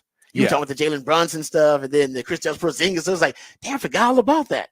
They've gone through already like 3 or 4. This is like the third like reinvention they're on, trying to figure out like, how we make this work. Look, we got generational talent. Let's now go all in. Well, and that was the deal. Is like when they drafted Luka Doncic, they had another plan. I can't remember, but they were working on a different plan, and and they saw what Luka was, and they were like, well, scrap everything we've been building. And we now build around Luka Doncic because we have that guy. Yeah, I love that, Bill. Actually, you got to give the Mavs ownership credit for that. Obviously all of them didn't work. They tried, experimented, and failed, which there's nothing wrong with that. Yeah. And matter of fact, you could argue that's the key to them figuring out exactly what works and then bringing in Kyrie. And even the Kyrie initially, remember we just talked about it, that wasn't great initially. They couldn't find a way to win in clutch time with Kyrie, but now they've figured it out. The Derek Lively acquisition, bringing him in, and then the trade before the trade deadline, PJ Washington. They've kind of brought in the right pieces, but you could argue they've been constantly tinkering with this thing. And like I said, this is probably the 3rd or 4th reinvention of the Mavs that we've had since Luka's been there. He ain't been there that long. So I'll give him credit. I'll give him a lot of credit for that. Yeah, Lucas. Yeah, this is his 7th season, right? No, 6th season. 6th season. Yeah, because he's made All NBA first team 5 times. 5 times. He did not do his rookie season. There you go. That makes sense. Which is also absurd. That he's so he's made 5. So he's made 5 straight first team. Yes. All NBA teams. Yes. Wow. You That's see, that's why my prediction, it was, or maybe I was just 1 year too early in my Luka it for might be, yeah, but MVP no, but prediction. that's what I'm saying I was is just 1 year too early on it. it's one of those things. I think it is. It's when you're seeing what he's doing right now, you just watch this guy and you go, I think there's points because the Mavs are not the number, they're just not that team that's number one every year. They're kind of in that middling range of a team that it's felt like you forget how good Luka can be, and then you watch Luka night after night, and you remember more. Because I'll watch him do it throughout the season, but you know, I think it's different seeing the consistency of it. Yeah. You're right. What he's playing right now is just at a different level. Yeah, and considering and seeing how clutch he is too, is also, I mean, in that time he's making all the right decisions in clutch time. When the game is on the line, whether he's got to be a facilitator or he's got to be the scorer, or whatever role he's got to play, he seems to be making the right decision when the game is on the line. So there you go, little NBA discussion there. I want to get to Raj rant because we'll talk about the fastest players in college football. Interesting list from College Football Network. I believe Cam Miller is his name. Does a really good job breaking these down. He uses real analytics, GPS tracking that they use. So they get MPHs, miles per hour, of the fastest players and teams in college football. So we'll get into that in Raj rant. So let's break it down. Let's get into the Raj rant of the day.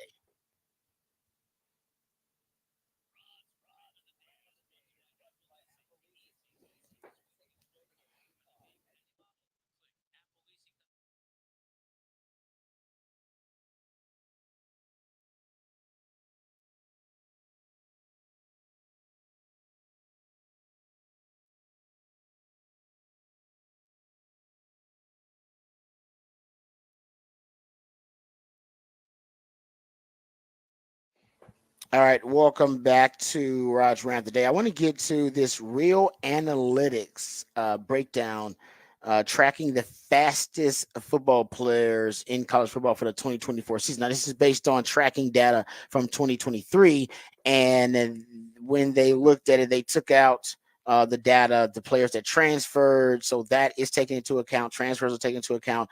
Also, what's taken into account is players that left for the NFL, players that exhausted eligibility. So they try to be as current as possible with these projections for the fastest players, teams, and conferences in college football. Cam Miller, who used to work with Pro Football Focus, is now working with College Football Network, and he's the one that put this together. So I'll give him a lot of props. So if you're looking at the fastest players by conference, the fastest conference is actually based on these analytical projections, the Big 12, in terms of players who were clocked as the fastest in games last season. And it was the Big 12 with 48 players among this list. They make a list of the fastest players in college football, and the Big 12 had the most. The Big 10, like I said, this takes into account teams, changing conferences, realignment, taking into account transfer portal, takes into account all this stuff. The Big 10, I was shocked next up will be the ACC. ACC has 30. Then the Big 10 has 28. And the SEC has 22 that made this list. So the SEC, among the Power Four conferences, based on this projection, is among the slowest of the power conferences, which they're probably the biggest too. You look at speed scores overall, and speed scores is basically a cumulative stat combining your weight measurements, weight, height, and your speed. And the SEC probably has better speed scores overall. But the AAC had 10 on their list. Mountain West had 7. Sunbelt had 4. FBS Independence Conference USA had 3, both of those combined. So that's the conference breakdown of the fastest players in college football based on this list from College Football Network. If you look at fastest players by school, a little surprising here too, but we said the Big 12 was the fastest conference. It says Central Florida had they had player listed 7 times on their list. Ohio State was the next fastest school 6 times. Then Kansas. How about Kansas getting some love? Then Oklahoma 5 times as well. Cal, K-State.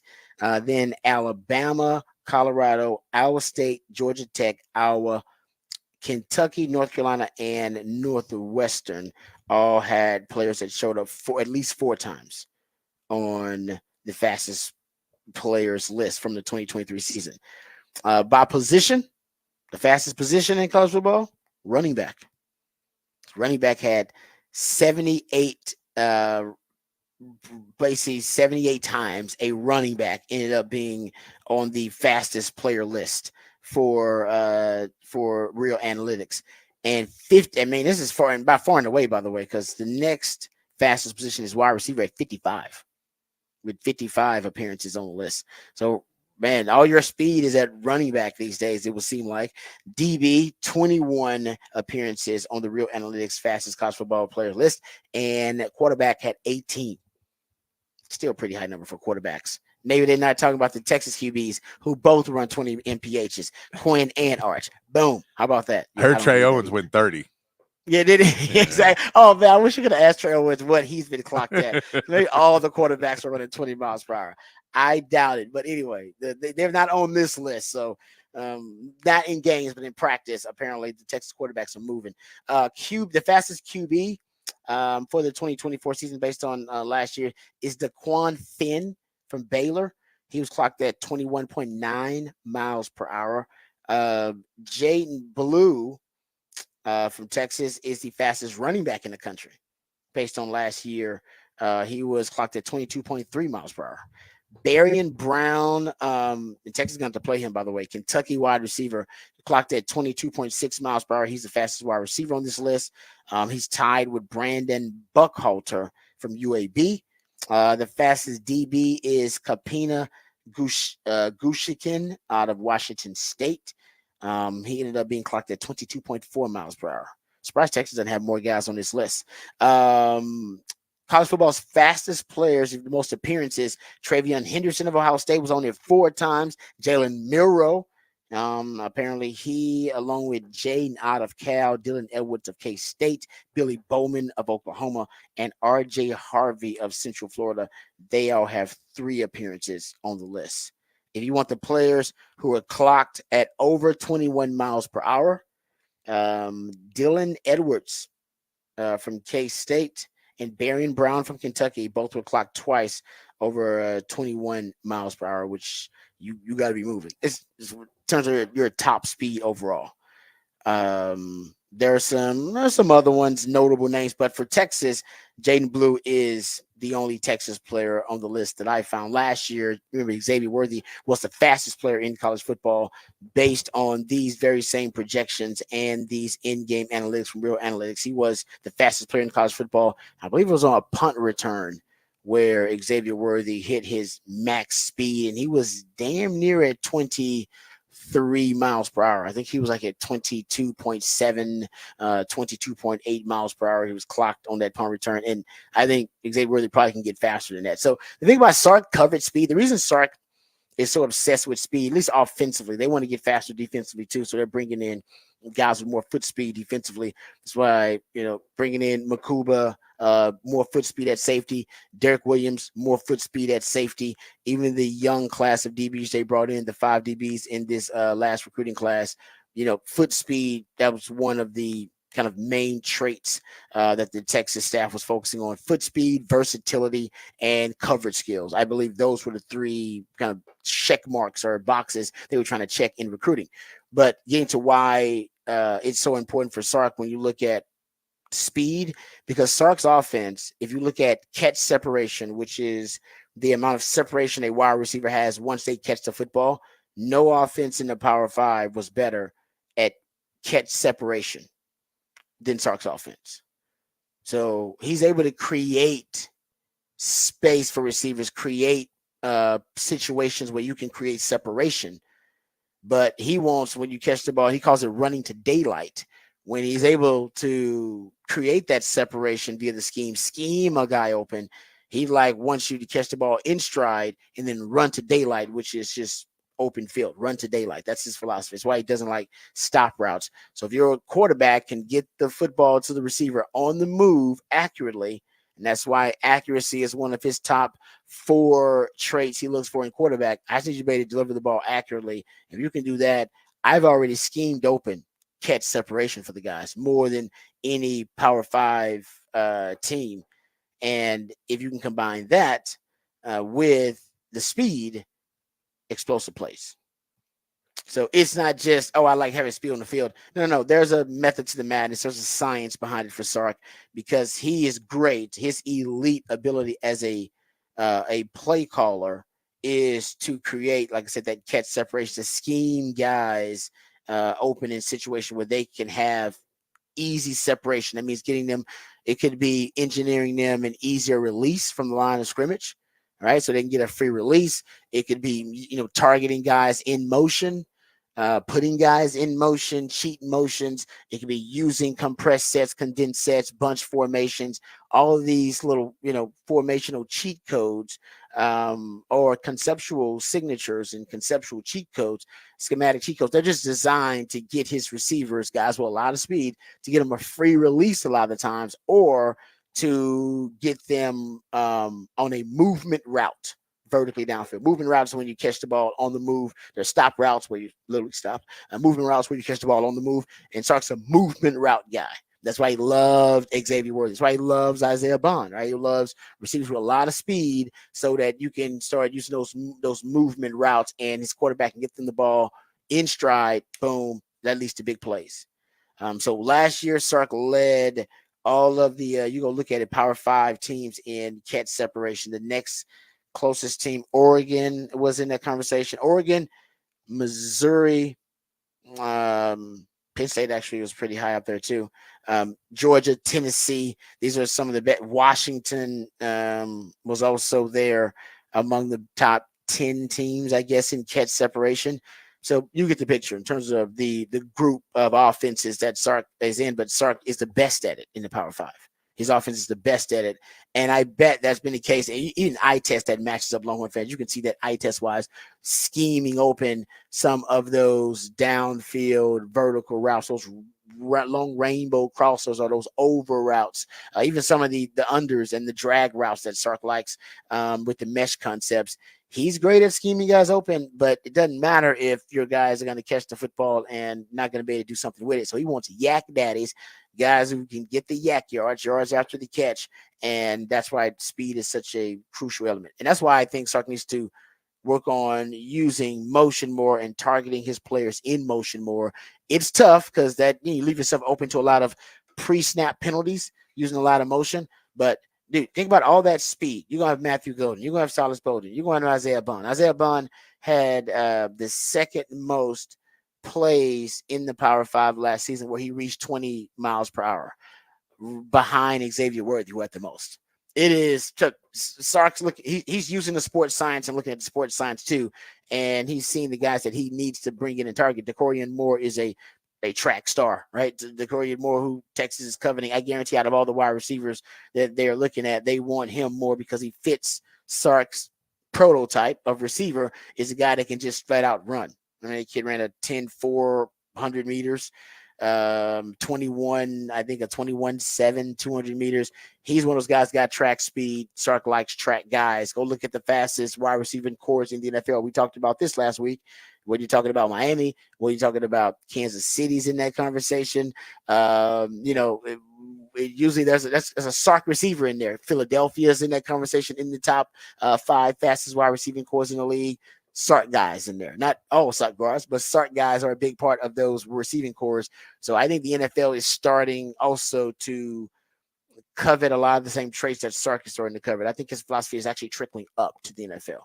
And I'll give him sole prop for it, but I'll give him props for being ahead of the game and being at least someone who can be a trailblazer in a sense, because his type of wide receiver, the small-ish, speedy guys, the NFL for a while, they were, I would say they were anti receivers who had that kind of speed with that kind of frame, but they didn't want to draft them really high in the draft. They weren't drafting them in the first 2 rounds. Those guys were, they were reserved for the middle rounds of the draft, third round and later. Now, because of what Sark has done with Devontae Smith, Xavier Worthy being another example of it, now you're seeing guys with ridiculously small, slight frames be drafted higher. That actually I will give Sark a lot of credit for. Like I think he should get most of the credit for that because it's his system that is giving the NFL the blueprint on. Oh, I can use Devontae Smith. I know how to use him. Yeah, we can use him. We know how to use Xavier Worthy. Sark already he runs a pro style offense, West Coast. He already gave us the blueprint. We know how to use him. So as long as you give those guys a blueprint how to use them, then the NFL will figure they can draft them high because then they can project the same productivity or similar productivity, translating from your system to the NFL. All right, there you go. Some NFL discussion, Texas football discussion about the fastest players in college football. Jaden Blue, fastest running back in college football. Trust me, Sark is going to use that. You don't think Sark's going to use that? He's going to use it in the spring game. You're going to see it weaponized next season too. All right, let's come back. We get into some other discussion on the other side here. I want to talk about some NFL news, notes, and nuggets. We'll do that when we come back right here on the Rodcast featuring Patrick Davis. I'm Lifetime Longhorn Rod Davis coming back on the home.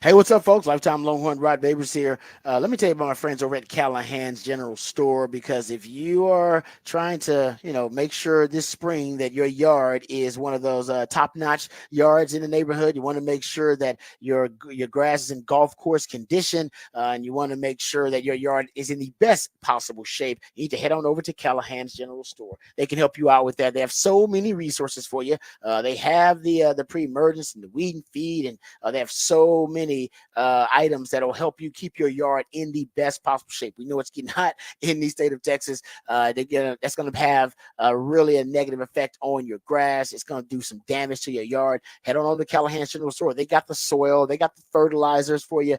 They got the Bermuda seed to make sure that you can fill in some of those brown patches to make sure you're fighting against the elements this year, this spring, to make sure you have your yard in the best possible shape. They also, if you're a gardener, you got those gardener vegetables you want to get out there. If you got the green thumb and you're thinking about filling in those garden beds, they have lots of great seedling vegetables for you. They got a variety of peppers, got a variety of melons for you as well. Lots of trees too. They got the fruit trees and the pecan trees there at Callahan General Store. But more importantly, of course, they have all the supplies that you need to make sure that your yard is in the best possible shape and condition. But they also have the know-how, the knowledge, the expertise there at Callahan's General Store. And that's what you'll value most. You let them know exactly what you're trying to achieve, what your issues are, and they will give you all the expert knowledge to be able to achieve your goals. They have all the resources. It's a one-stop shop. You know exactly where it is. 501 Bastrop Highway between downtown and the airport. Every day is a great day to make it a Callahan's Day.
Welcome back to the Rodcast.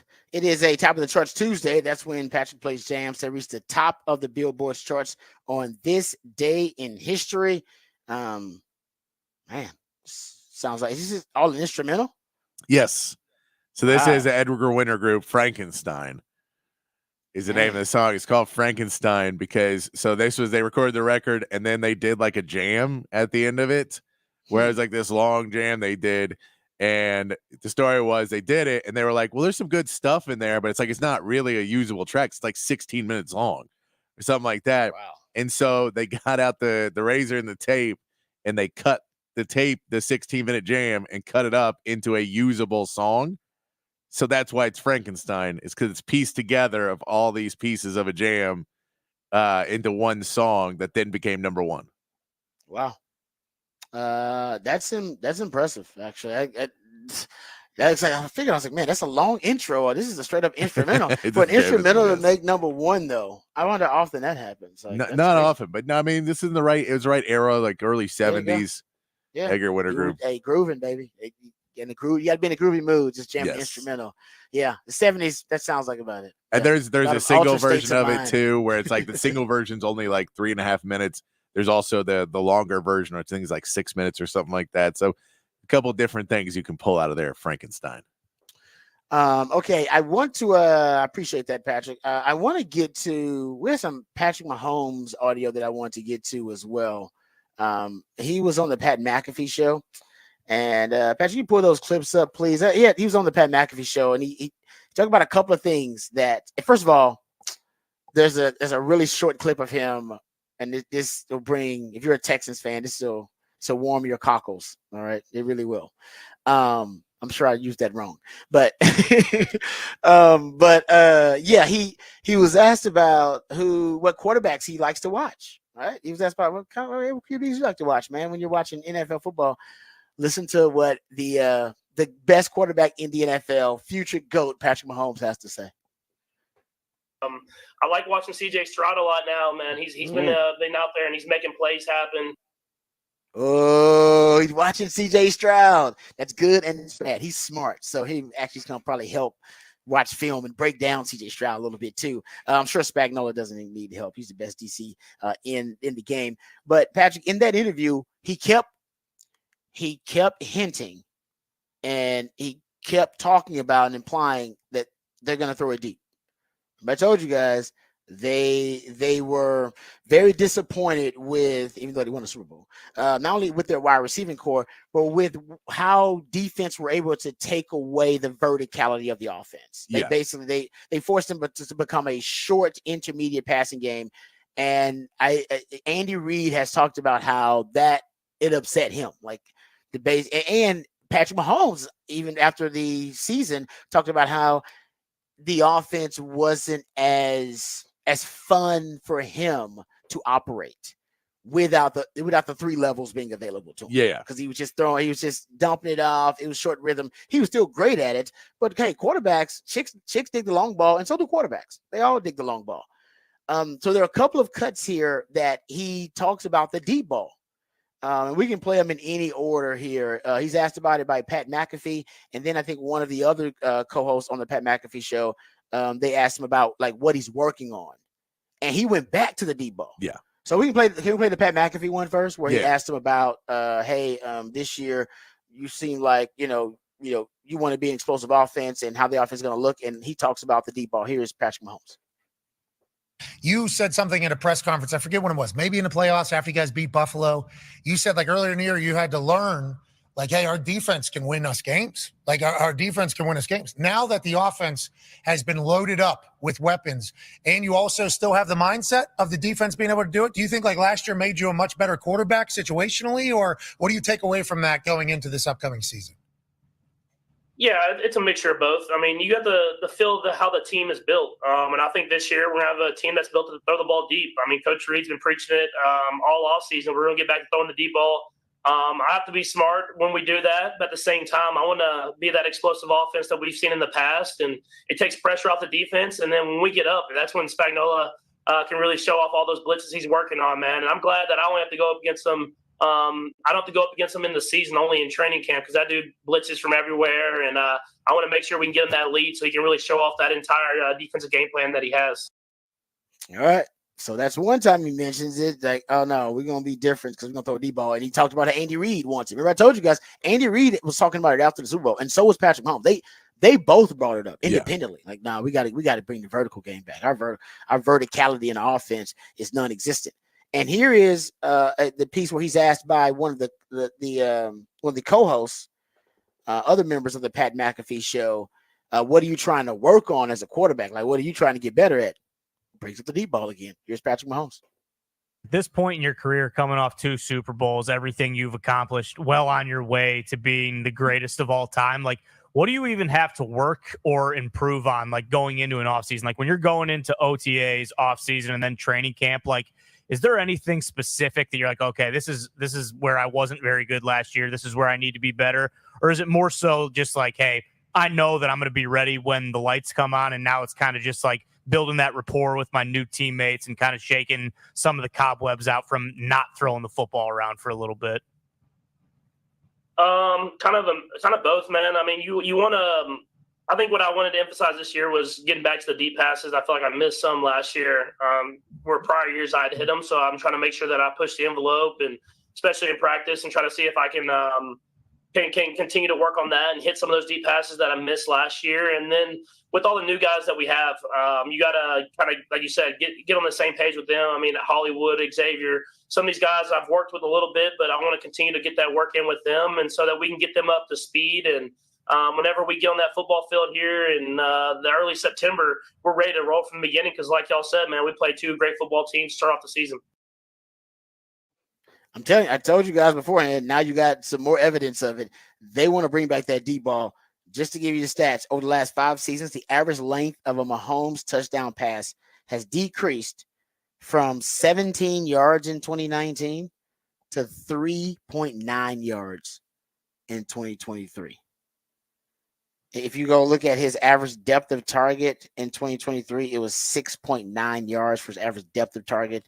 That's as low as he's had in his career.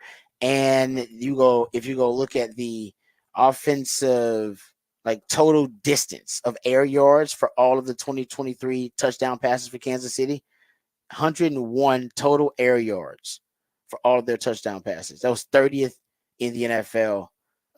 The Carolina Panthers and the Jets are the only 2 teams that had fewer total air yards on their combined 2023 touchdown passes. Yeah, it's amazing how they were able to achieve with a bad wide receiving core and no vertical element of their offense at all. Yeah, it does feel like Patrick Mahomes went in the offseason and told Veach and told ownership and told everybody else, get me some deep threats. Because, I mean, when you go out and you sign Hollywood Brown and then you trade up to get Xavier Worthy in the draft, it seems like it's a pretty clear message was put out. We need people who can run fast so he can throw the ball downfield. I agree. No, you're right about that. There's no question, because he's talking about it. Andy Reid's talked about it. And you're right, Brett Veach, he got a 4-2 on both sides. Now you got a 4-2. 4-2s don't just grow on trees. He's got 2 4-2s. That is not a coincidence at all. So I expect the vertical game, the deep ball, to come back for the Kansas City Chiefs. And that's bad news for everybody else. All right, when we come back, we'll get into Off the Record on the other side. We'll dive into some other topics for the day. All of that and more right here on the Rodcast, featuring Patrick Davis. I'm lifetime Longhorn Rod Babers, coming back on the horn.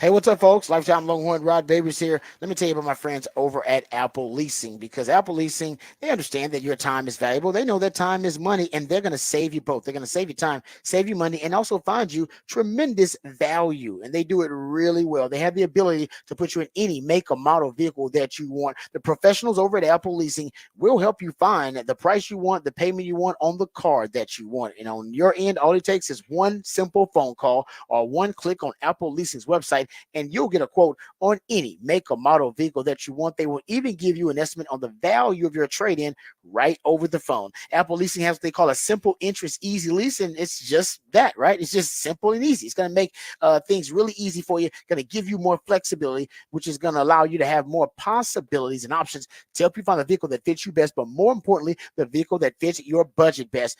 Inflation is through the roof. Everything is expensive these days, and it's never been more expensive to buy a new car, buy a used car, or buy anything for that matter. That's why leasing makes more sense than ever. You're only paying for the part of the car you're actually using. So we know that navigating the car industry can be really tough.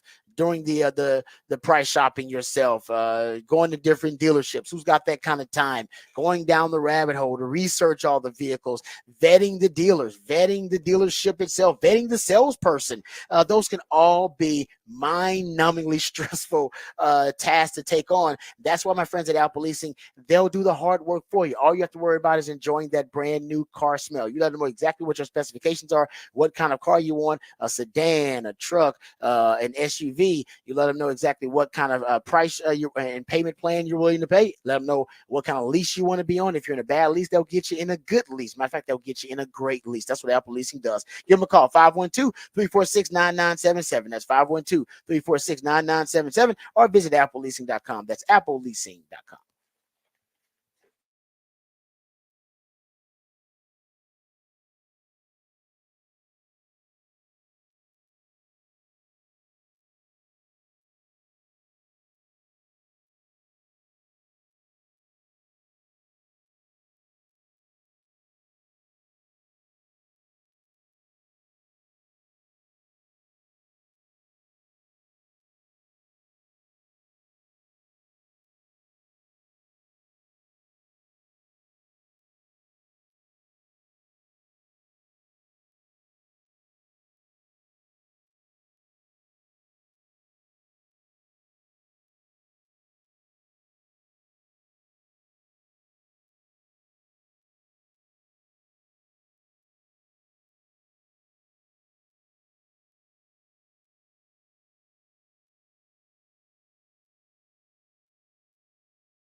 All right, welcome back to the Rodcast. Yeah, time for what the facts, what the stats. Yeah, I think I said off the record, so I apologize about that. What the stats, what the facts here. Got a couple of these, and man, a ton of these actually coming out of the NBA's conference finals. We talked about the the Mavs and how dominant they've been up 3-0 in the series. Really hadn't talked a ton about the ineptitude really of the T-Wolves and how bad their shooting has been. How about Karl Anthony Towns, currently the lowest 3-point percentage in a conference final series in NBA history right now? And he keeps shooting them. That is true, and he keep. Yeah, I guess how you gonna get out of a shooting rut if you don't keep shooting? I know you can keep shooting. You stop shooting threes. It's the whole point is you're supposed to get closer, so you start hitting them, and then you see them go in, and then you get back out. But I mean, he's probably doesn't want to get inside because he's what, taller than every player on the Mavs. He doesn't want to go up against anyone who's shorter than him on the inside, right? I would stop shooting if I was that bad. I would try and get to the bucket. I would post guys up. I would get inside because you're going to be up against PJ Washington. I know his play, but you get PJ Washington in foul trouble. Helps when get your win, help your team win. But nope, just going to keep shooting threes. No, just still shooting threes. How about this one?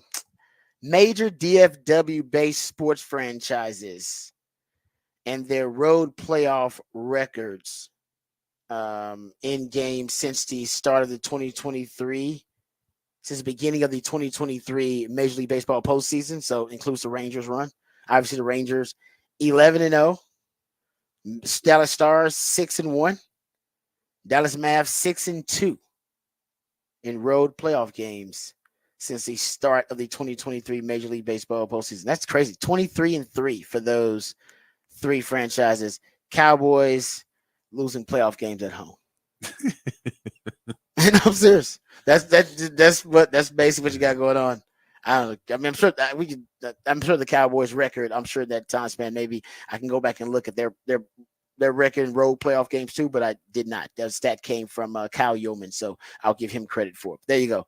That's a what the stats, what the facts here, and we'll come back and get into some more NBA stats and facts. We'll talk about the conference finals, which are done on the Eastern side of things. Boston moving on to the NBA finals, but we'll talk about Game 4 of the Western Conference Finals between the Mavs and the T-Wolves. Can the T-Wolves at least make a series out of this thing? History would suggest that this series is already over. The Mavs will go to the NBA Finals because no team has ever come back from an 0-3 deficit in a best-of-7 playoff series in the NBA. So it seems as if the Mavs are moving on, but we just don't know exactly how that's going to look. We'll talk about that coming up next, and also talk about Luka's ascension to being in the conversation to be the best player in the NBA. Is he right now making his case? All of that and more right here on the Rodcast featuring Patrick Davis. I'm lifetime Longhorn Rod Davis coming back on the horn.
Welcome back to the Rodcast. It is a top of the charts Tuesday edition of the Rodcast. That's when Patrick plays jams that reach the top of the Billboard charts on this day in history. You also can check out Patrick's fantastic work, not only with the musically themed days of the week, but you can check it out with the topic for the Big Fat Poll of the Day, which is also posted now on the X account at the Horn ATX. Patrick, let people know what the topic is for the Big Fat Poll of the Day.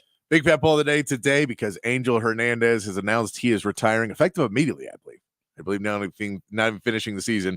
Which major pro sports league has the worst officials? Yeah, the effective immediately almost sounds like you were forced out. So apparently, I believe there's also some sort of settlement where the league and the player and basically the referees, they made it because I know he'd sued them a couple of times for discrimination and all this other stuff. Because basically he'd say, well, you're discriminating because of my race. And they said, no, everyone hates you. No, nobody likes you. It has nothing to do with anything else.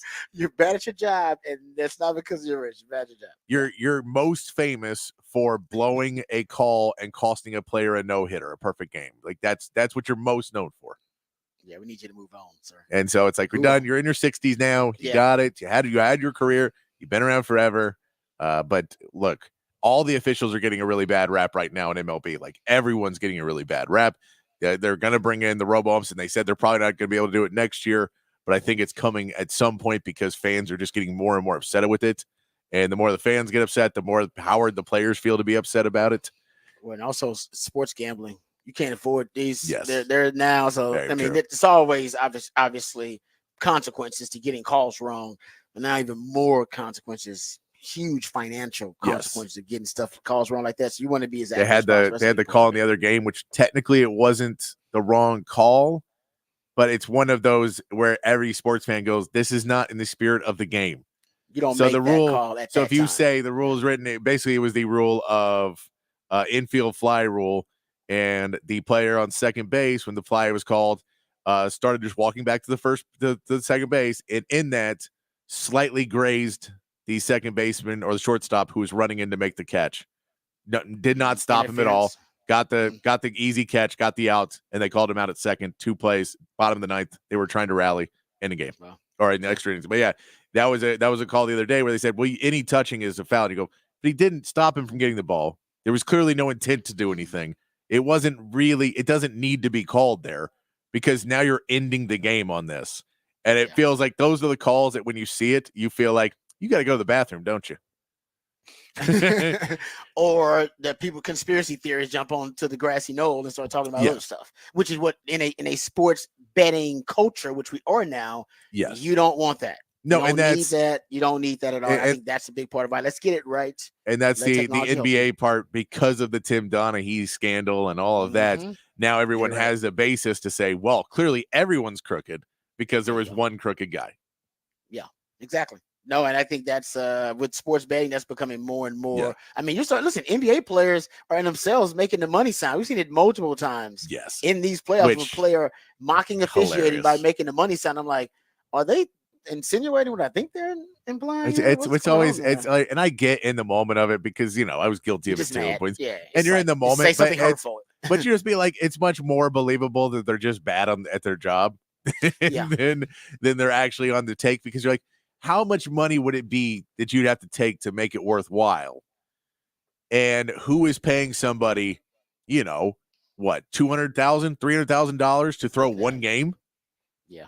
No, trust me, I'm not going down the right hole, but I know a lot of people do. I know, and the thing is, there's better conspiracy theories of like the Scott Foster being the NBA's man to stretch a series is a more believable conspiracy theory. Than the guy on the take. Then a team that goes, well, they shot 6 more free throws, so clearly that guy got paid $500,000. Yeah, no, I agree with that. The conspiracy theory of the NBA influencing officials so that they can have more games, more playoff games, so they can make more money. That grassy knoll, I'll sit out there with you for a while. Yeah, that's a more believable grassy knoll than some of the other ones. Yeah. Totally agree. And I love a good grassy knoll. Any damn time I'll sit out there with you. I love it, especially with some shade out there. All right. So go check it out. I believe right now the NBA is leading the Big Fat Poll today, 54% of the those who responded to the polls say the NBA has the worst officials, and then Major League Baseball, 31%. They are second, and then the NFL third, 15%. Hockey, 0%. So either y'all not watching any hockey at all, or y'all think, hey, you know what? Hockey officials, they're damn fine. They're good. So I don't know which one it is. It's probably more the former than the latter. That y'all just ain't watching no damn hockey at all. All right. That's All what right, the ratings would tell you. Yeah, exactly. All right, before we talk some NBA, let's get to the Horn headlines. Let's get informed. Let's get educated. Let's get updated with all the top stories of the day, and then we'll dive deeper into those stories. So we'll talk some NBA. But first, Patrick, hit us with the Horn headlines. All right, Horn headlines brought to you by Top Gun Rentals and Lawn Equipment. Texas softball advanced to the Women's College World Series in Oklahoma City over the weekend, knocking off Texas A&M 2-1 in their Super Regional. Texas now waits for Thursday, where they will face Stanford in their first matchup in the double elimination round of the tournament. Texas baseball learned their seeding for the baseball championship regional round, heading to College Station as a 3 seed in the bracket against Louisiana, Grambling, and Texas A&M. The Longhorns' first game is Friday, facing Louisiana. In the NBA, the Celtics used a clutch Derek White 3 to close out the Pacers in a sweep and advance to the NBA Finals. They will now wait for the winner of the Mavericks and Timberwolves series, which the Mavs lead 3-0 after more exceptional play from both Luka Doncic and Kyrie Irving over the weekend. Mavericks can close out their series with a sweep with a win tonight. However, there has never been a season where both conference finals ended in a sweep. In Major League Baseball, the Astros dropped Game 1 of their series with the division-leading Mariners 3-2 as Jose Abreu returned to the lineup for the Astros, contributing an RBI, but it was not enough. Hunter Brown will get the start for the Astros tonight after Christian Javier was placed on the 15-day IL yesterday. And the Rangers face off with the Diamondbacks in a 2-game mini-series rematch of last year's World Series starting today. Wyatt Langford is expected to return to the Major League roster in the series after his stint on the IL. Pre-game begins at 6:30 here on the Horn, and that is your Horn headlines.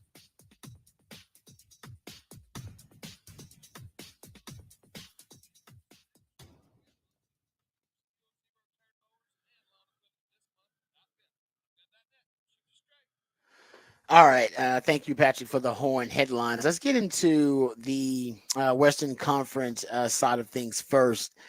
Uh, I brought this up earlier in the show, but I remember when Kyrie and Luka first, when they first got together, when they first made the trade for Kyrie, and one of the big critiques of them as a combo was that they couldn't win in clutch time. I remember it vividly. Remember they went 6-15 in games. They were within 5 points in the final 5 minutes following the trade, and it was actually one of the worst. I want to say it was one of the worst clutch time percentages and one of the worst clutch time records for any all-star duo, like in NBA history, for two guys who had been considered NBA all-stars. Like, it was really bad, and nobody really could figure out what was going on there. But now, fast forward, talking about flipping the narrative. Essentially, they're winning this series in clutch time. Like, they're winning the series in clutch time. Remember, basically, game 1, Minnesota led during the final 2 minutes, and then they had the turnovers. Luka gets a clutch steal down the clutch, and then they end up losing by 3 points. Or I should say the Mavs end up winning by 3 points. Then remember the T-Wolves were up 2 with 47 seconds left in game 2. Then only for Luka and the Mavs to come up clutch and take game 2 as well. And remember, the game was tied, actually. The Mavs and T-Wolves were tied with 4 minutes remaining Sunday night. And then the T-Wolves only had 1 field goal in the final 4 minutes. And we know the Mavs surged ahead, end up winning game 3 and now up 3-0 in the series. All these games have come down to the clutch. And Patrick and I talked about how superstars and clutch time, or superstars in clutch time, seems like it starts off superstars and clutch time, or kind of the theme of the playoffs. And then the deeper you get into the playoffs, it's superstars in clutch time. And here's a great stat that really embodies superstars in clutch time, which the Mavs have been and do have. The Mavs are 3-0. They're the first 3-0 team in the playoffs series since 1997 to trail in the final 5 minutes of the fourth quarter in each game that they've played in each win. They've trailed in the final 5 minutes. Matter of fact, they've outscored Minnesota 24-11 in the final 3 minutes of the last 3 games. And to add to that, Minnesota in the fourth quarter has scored 64 points total in this series in the fourth quarter. Luka and Kyrie, superstars in the clutch, have scored 58. Just those two guys combined. It's to me, Patrick, it's really just about how clutch the Mavs have been, because these games have come down to the wire in the last 3 to 5 minutes, and whose superstars step up and make the plays in critical moments has really told the story, and that's been the Mavs each and every time. But I think it's amazing to go from what was their biggest weakness when they first got together was that they didn't have clutch chemistry. They just couldn't figure it out.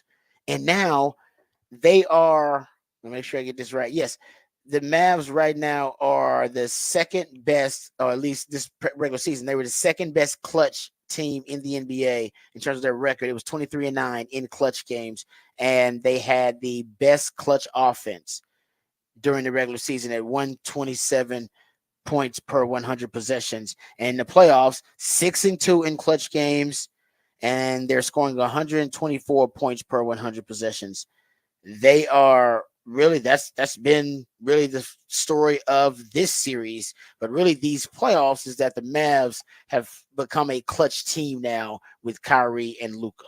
Yeah, and I mean, I think a lot of that goes into partly it's Kyrie's growth as a leader of a team and growth as somebody who's, helped out Luka Doncic kind of understand the different points of the game and playing as a team. And it's the defense.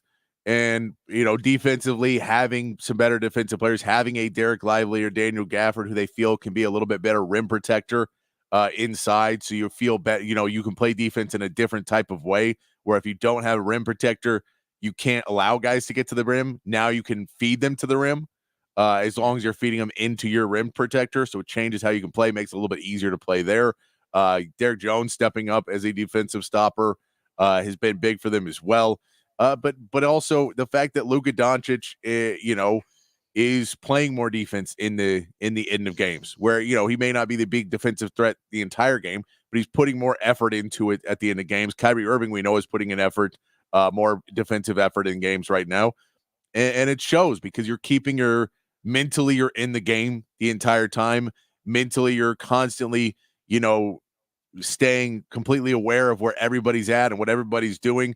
And it makes you just more engaged. It makes everything matter more. And it just makes you feel better about playing the game. And whether that's, just getting stops, which is huge because getting stops means you can go score. It means it's easier to come back and get games. It just getting stops clearly is one of the biggest things in basketball. Yep. But you throw in the fact of playing a little bit more defense and what that means to the rest of the team when they see Luka out there playing defense, and they know Luka wasn't necessarily doing that a year ago, and some of these guys on that team, and they see that, it makes you want to work harder, because if one of your leaders is working hard, it makes you lead by example. And I think that piece where, whether that's, Jason Kidd, I think it's a combination of Jason Kidd and Kyrie Irving, and Kyrie mimicking a lot of the stuff that Jason says and kind of gives it. So if the players tune out Jason Kidd, then maybe they get it from Kyrie to a teammate as well, and that helps out. But for me, it begins with the fact that the effort is on both ends of the court right now, and that just raises your clutch game up that much more. Yeah, no, you're right about that, because Kyrie, I've never seen Kyrie play defense this enthusiastically, but also this well. And I'll give Jason Kidd a lot of credit for that, because he's playing some of the best defense. And you're right, Luka is playing the best defense we've seen Luka play. And yeah, it's on both ends of the floor, because we've seen in clutch time, as I brought up, Luka make some big plays on the other end of the floor too. So it's for the Mavs right now, it's got to be very refreshing to watch this superstar duo, Kyrie and Luka, both playing at their highest level. Remember, we were talking about last series against OKC. Well, Kyrie's been steady, and he's been he hasn't been a liability, but he hasn't necessarily asserted himself yet. and maybe because they didn't need him. This series, you've seen Kyrie several times assert himself in these games, and like I said, it's been unbelievable. And right now, I'm feeling good about the Mavs, even in the finals against the Celtics, which we'll talk about in a second, who have been the most, I guess, dominant team in these playoffs and in the regular season, and definitely on the Eastern side of things. But one thing I'll say is about Luka, and I was wrong in my prediction that Luka was going to win MVP this year. I said that at the beginning of the season. I was like, Luka's going to win MVP. He's going to prove that he's the best player in the league. So I was wrong about my prediction, but I think my gut feeling was right. And my gut feeling was that Luka will ascend into the conversation and may even take the lead in the conversation as the best player in the NBA this season. It'll happen this year. So I might have just been wrong about the timing of it, and maybe he becomes that guy in the playoffs, because that's kind of what we're seeing now. He would have to take down the Celtics to do it. But historically, the Celtics, in terms of their point differential and their record, I mean, you go look at the Celtics, their record, they're 76-20, their point differential plus 10.4 was talking about some of the greatest, basically puts them among some of the greatest teams of all time. They were 14 games and 6.7 points per game better than any other Eastern Conference team in the regular season. And they're going to the finals. They only lost 2 games. That's the fewest for any finalists in the last 7 years through their first 3 rounds of the playoffs. They've barely been tested. They barely even had to break a sweat in the postseason. That's how good they've been. And they toy with their food. Like, we know they get distracted. I think they're bored. They get distracted and bored. We haven't seen Boston play. It's crazy to say this, Patrick. I don't know if we've seen them play their best basketball in the playoffs because they really hadn't been pushed to it. Is that no? I think we've seen it a couple of games. I think we've seen it a couple of games where they win by 20 something. But that's, you're playing your best basketball, but you're playing against a team who's playing not that well. I agree that I think it's a Boston team that we just don't know when push comes to shove. Are they going to be able to win against a top team? And they just haven't had to do it. And the Pacers, they won game 1, and that push come to shove, they were able to get that win. That's probably your best example of it, was game 1 of the Pacers series. And other than that, there hasn't really been any much pushing back on the Celtics. I'm trying to resist talking about the finals being Celtics Mavs because I don't want to jinx anything for the Mavs. I agree. So I'm trying to resist that. We'll have plenty of hours to talk about it because the series doesn't happen until June 6th. So if it happens, there'll be plenty of time to talk about it. But I think if you just look at what the Celtics have done so far in this postseason, you can't fault a team for what they're handed. They did not injure the players. They were not, it just happened that they got a really easy path. It ended up that, the Eastern Conference is a weaker division. That may change a little bit depending on if Minnesota can stay good, because Minnesota most likely would be ending up in the East if they do add a couple more teams here in a year or so, because the 2 teams they would add would both be Western Conference teams. So you'd have to move a Western Conference team over, and it would be either Memphis or Minnesota that would move over. Who they add? Vegas and Seattle are the 2 that they're thinking about adding. Yeah. And so both of those would be Western Conference. So that could be, and it would add another team. But then again, Minnesota is not historically a great team. So that'll be the question if they can and re-sign Anthony Edwards and all of that. But that's down the line. But these, you can't blame them for being in the position they're in. They're just going out and winning. I think the bigger question was, why were you not able to beat a Indiana team by more? Well, I know you are, and it's great that Derek White hits a big 3 and you win the game. But Miles Turner had like 8 points in that game, and Tyrese Halliburton didn't play. And you should win that game by 15-20. Like, you shouldn't be having these close games. And Jaylen Brown, who played really well. Jason Tatum should have had a 40-point game in this series. Like, I want to see Jason Tatum show up. I need Jason Tatum to be a top 3 player in this league if you want me to tell you this is an elite team. I need to have that really elite player, and I think Jason Tatum can be, but he has to demand the ball. He has to demand being the guy, because Jaylen Brown's good, but I'd have to go through. I don't know if Jaylen Brown's a top 10 player in the league. He may be he's right around that level, but I don't know if he is. I know Jason Tatum is. So I think that's where you have to sit, and then we'll see what ends up with Porzingis. If you really want to, do we know how bad that injury actually is? Is he actually coming back? Is he started practicing yet? Is he getting put in? And if he does, is he going to be an upgrade over what you already have with Al Horford and, the team that's gelling right now and winning games? But what it is with Boston, we haven't seen it. So whoever ends up playing Boston in the finals, there will be a harder matchup than they probably had this whole playoffs. Yeah, no, there's no doubt about that. You're right. We won't jinx it.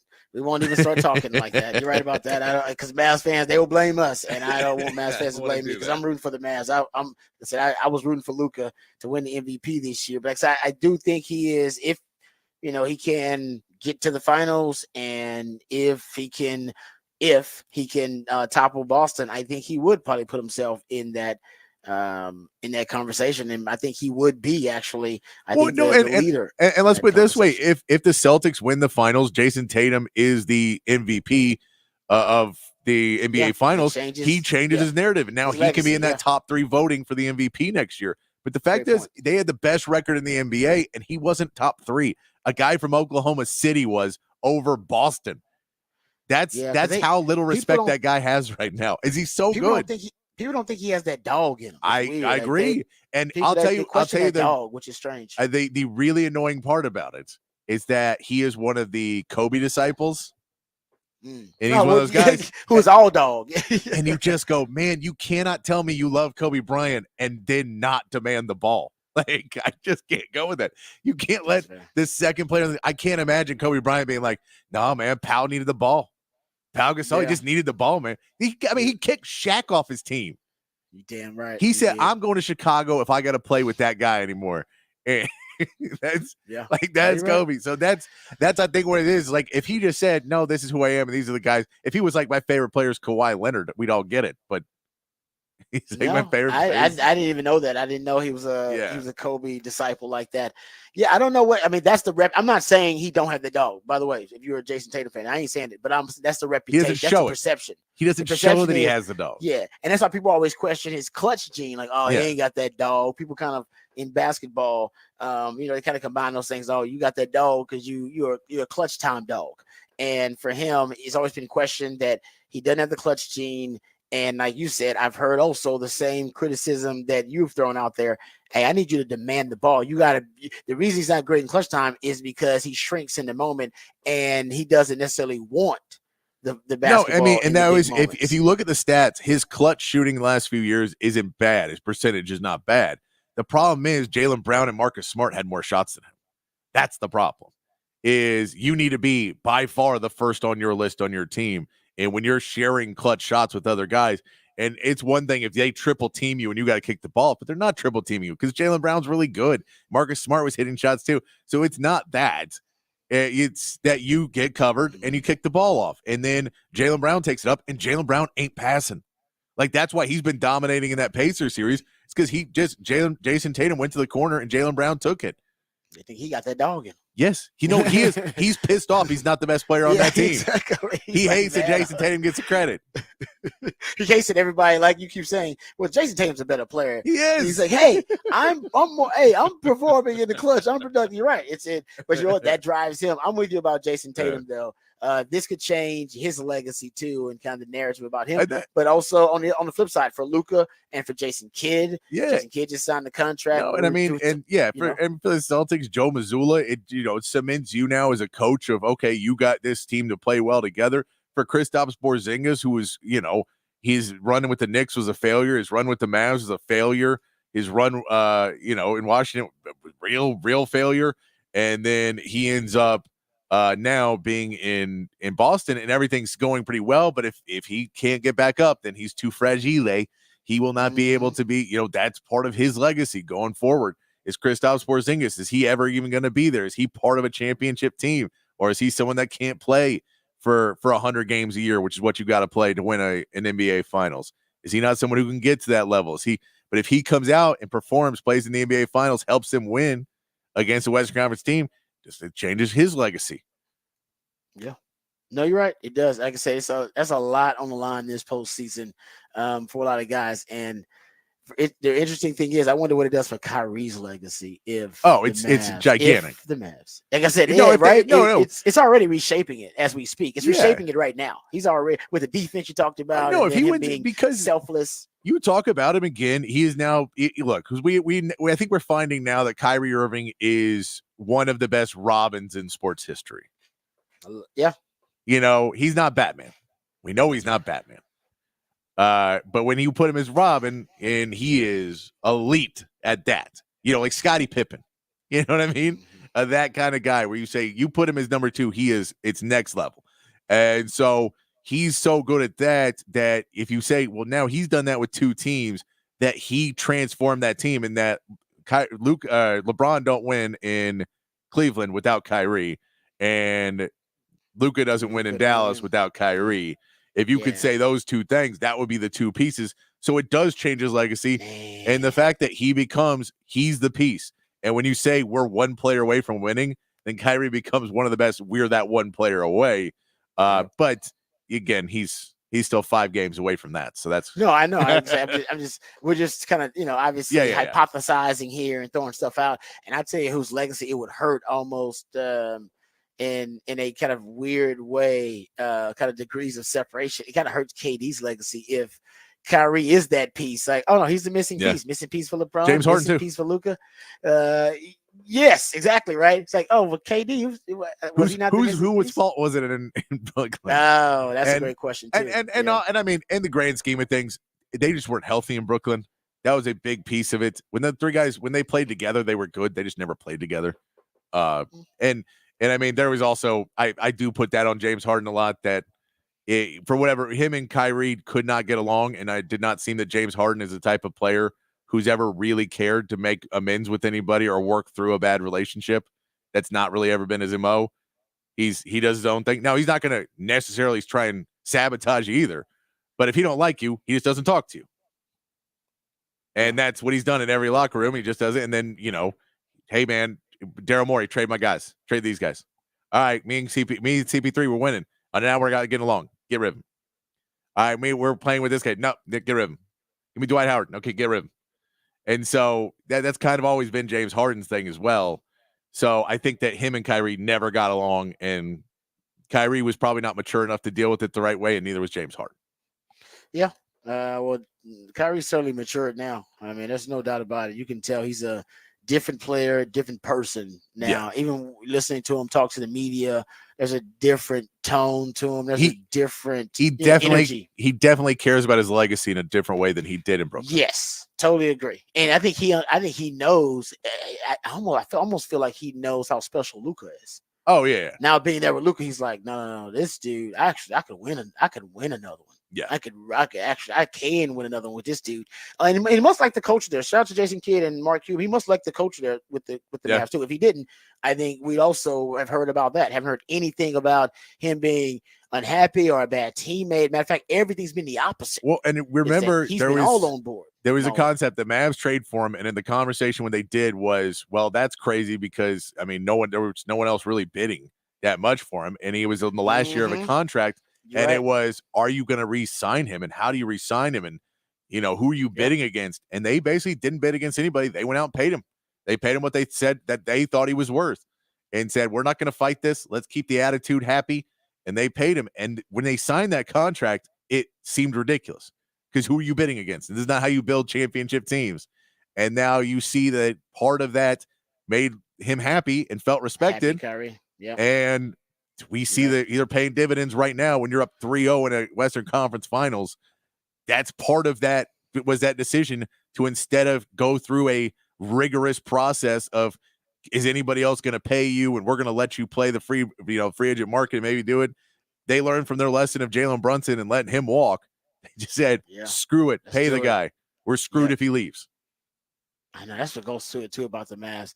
They've been through so many different kind of iterations. And with already in his 6th year, they had Jalen Brunson at one point. You brought up Kristaps Porzingis. Yeah, Jalen Brunson and Porzingis and Luka were all on the same team. I know it's crazy to think about that Jalen Brunson has now become a superstar in these playoffs. Like, Yeah, and remember he said I wanted to be a Mavs. He's like I wanted them. It came out later. He was like, no, I was waiting on them to sign me early, and they said no, we want to wait. They said we want to wait, and then by the time they waited, situation had changed. Yes. But still, to think about, Jalen Brunson was a part of that equation for a while too, and they moved on. I just love what the Mavs done. They did a really good job there. All right, let's get to some Texas football conversation. We'll go behind the burnt orange curtain. We'll talk about the best players Texas will play on the upcoming schedule and history being made, I believe, on the 40 acres with the latest commitments the Longhorns got over the weekend. All of that and more right here on the Rodcast, featuring Patrick Davis. I'm lifetime Longhorn. Rod Davis coming back on the horn.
Hey, what's up, folks? Lifetime Longhorn Rod Davis here. Austin is a great city, even with the traffic. It's still one of the best cities in the country. It's why people keep moving here, making it one of the fastest growing cities in the country. And as our city continues to grow and thrive, well, so do our friends over at Ironworkers Local Union 482. Many of the iconic landmarks that you see in this city that make it so unique and so appealing were actually built and constructed by the skilled craftsmanship of Ironworkers Local Union 482, like the Pennybacker Bridge and DKR Stadium. And right now, they're constructing another big project right here in Central Texas, and they need your help. They're hiring over 3,000 people for this project. They're offering competitive wages, competitive benefits, and a pension plan. They even offer training for unskilled labor through their apprenticeship program. So right now is a great time to become a member of Ironworkers Local 482. If you're looking for an exciting employment opportunity or a refreshing career change, or you just want a new challenge and you want to feel valued by your employer, you can become a valued member of this prestigious organization, Ironworkers Local Union 482, and you'll take pride in the type of teamwork and craftsmanship that help shape the future of our great city. So go online and apply at ironworkers482.org. That's ironworkers482.org.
All right, welcome back to the Rodcast. Time to go behind the burnt orange curtain, talk some Texas football. I'll get to the unprecedented commitment from the weekend here in a second, but I want to go through kind of the best players at every position Texas will see on the schedule.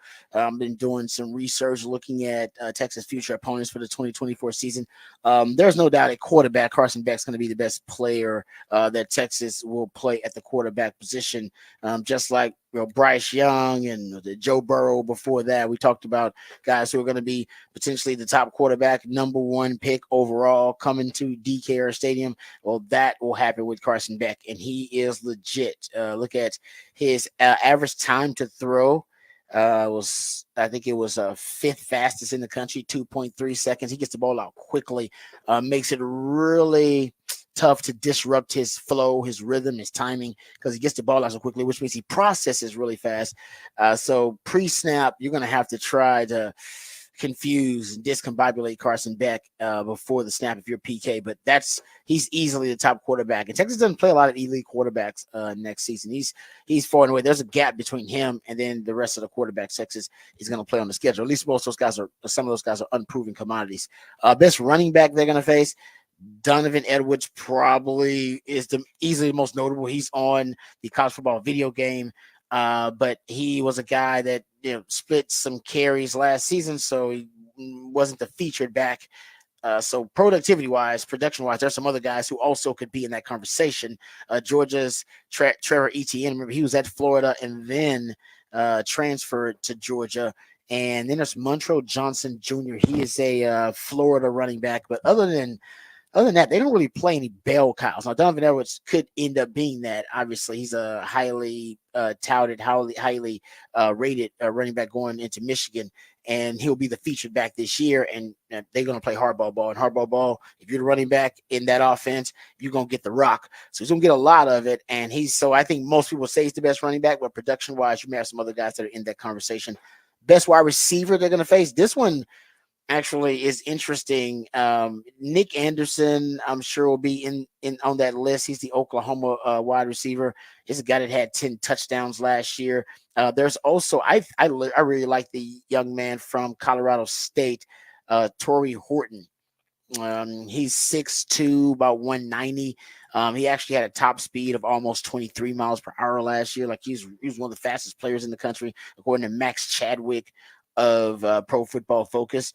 He's a guy to watch out for. Barian Brown also, when we talked about him in the fastest players listing from Real Analytics and College Football Network from Kentucky. He's not necessarily one of the elite wide receivers you'll face, but he's going to be a problem because he's fast. They'll also face Florida's Eugene Wilson, I think Eugene Wilson could end up being a really good player, but Florida, Graham Mertz, he could have a breakout year, their quarterback. So, and actually Graham Mertz may be one of the second or third best quarterback you're going to face next year too. Just throwing that out there. I mean, Graham Mertz actually finished last year on a high note. He was actually one of the better quarterbacks in the SEC last year toward the end. So if he takes a leap this year, Graham Mertz could be one of those guys that, for Texas fans, just looking at it, he could be one of those guys that ends up, being one of the better quarterbacks or being a quarterback that could be a problem for Texas. They don't face a lot of elite ones. He was 6th in passing yards last year. He was 1st in completion percentage in the SEC, 2nd in passing touchdowns to interceptions, and yards per attempt. He was 6th. So, and he was all right. He was okay last year, but I think if he takes a leap this year, like I said, for Texas, and since October, from October, the SEC, against all the SEC opponents, he had a 69% completion percentage, over 1,600 yards, 14 touchdowns, 1 interception. So he got better as the season was going on against SEC competition. All right, getting back to it. Tight ends, I think the best tight end you're going to face, it's no question, is Colston Loveland, the Michigan tight end. Coming out of Michigan, Jim Harbaugh, he's known for run the football, hardball ball, playing bully ball, and for great tight ends. And Colston Loveland is the best tight end in the country. 649 receiving yards last season. That's 1st among returning tight ends in college football. And he's he's stacked too. Like he's and he can do it all, and he'll probably be the first tight end taken off the board too in a really deep tight end class this year. All right, so that's the best tight end you'll face. Georgia also has a decent tight end, Benjamin Eurosek. He's also a guy that's on a lot of draft boards. The best tackle they're going to face is Trey Zune. I hope I got his name right. The third from Texas A&M. He's at left tackle. Has been really good the last 2 seasons for the Aggies. There's also the tackle from Georgia, Ernest Green. He's a sophomore, switching from right, I believe, to left this year, and he has a really, really high upside. And Ernest Green from Georgia, a lot of Georgia on this list too. Best interior offensive lineman they're going to face, Georgia's got 2 of them. He got Tate Ratledge, who is a guard for them, but he's great. He's one of the top 5 rated by Pro Football Focus in terms of pass blocking grade, 3rd among Power 5 guards. So he's the real deal. They have Dylan Fairchild is another guard who's really good for Georgia. So Georgia will probably be the best O-line that Texas will face, period, because they'll have a tackle that's an NFL tackle, 2 NFL interior offensive linemen too. They're pretty loaded. On the defensive side of things, the best defensive end or edge rusher that Texas is going to face is Nick Scouton of Texas A&M. Actually, and I take that back. It's 2 of them. You got 2 of these. You got Josiah Stewart also of Michigan. He's a really good player too. I believe he made you look at his 17% pressure rate this past season, ranked 3rd among Big Ten edge defenders. Nick Scouton of A&M, 21 pass rush win rate in 2023, 9th among edge defenders. Those will be the 2 best edge players that you'll face. Mikael Williams from Georgia is good, but I think Nick Scouton of A&M, Josiah Stewart from Michigan are better. You're going to face the best D tackle in the country. Mason Graham of Michigan. He is seen as the best overall D tackle, period, in college football. A guy that probably is going to end up winning the Outland Trophy. At least he'll be a front runner for it. Pro Football Focus has him basically as one of their top 5 interior D linemen, graded out overall. 15% pass rush win rate. Was 6th among D tackles. They have Messi 4th. If they're looking at wins above replacement, 4th most valuable D tackle. He's the real deal. Texas will have to have a plan for them. And they got another one. They got 2 of them, actually. Kenneth Grant's another one. He's not as good as Mason Graham was projected to be as good, but consider them like Devondre Sweat and Byron Murphy from last year for Texas. You basically got to go up against that next year. Kentucky has a really good D tackle, Deion Walker, 6'6", 348. He's a monster D tackle. 51 pressures this past season, led all interior defensive linemen in college football. 8 sacks, tied for the most among Power 5 D tackles. He's the real deal. That's a guy that's going to play on Sundays and will probably be drafted in the early rounds. You'll probably face the best complement of D tackles in the country. You'll face Michigan, and like I said, Deion Walker is a really good one too for Kentucky. Best linebacker you're going to face is probably going to be Danny Stutzman of Oklahoma. So at least you've seen him before. He was a 3rd team All-American last year. 19 tackles for loss or no gain. That was 4th among Power 5 linebackers. He's a really good player. Michigan's got another one, Jayshon Barham. Last season in 2022 he was a true freshman. I know he had a really good season. He was like 5th among Power 5 linebackers in coverage grade that year. And last season he was limited with injuries, so they kind of fell off, but he's a really, really good player. If he's healthy, he'll have a bounce back season for them. If you go look at in linebackers, Kentucky's got a good one too, Jamon Dumas Johnson. I think he also should be in the conversation for one of the best linebackers they're going to face. He got injured last season in 2023, so it kind of fell off the map. But in 2022, he was among the best young linebackers in the SEC. His 80.2 Pro Football Focus run defense grade led all SEC linebackers in 2022. He was 5th in that same group with a 24% pressure rate. That guy, if he's healthy, could be a problem. Best cornerback they're going to face, Michigan again, no surprise there. Will Johnson, who is, I mean, he's the best cover corner in the country. Even since he was a true freshman in 2022, he led all Power 5 cornerbacks in coverage grade.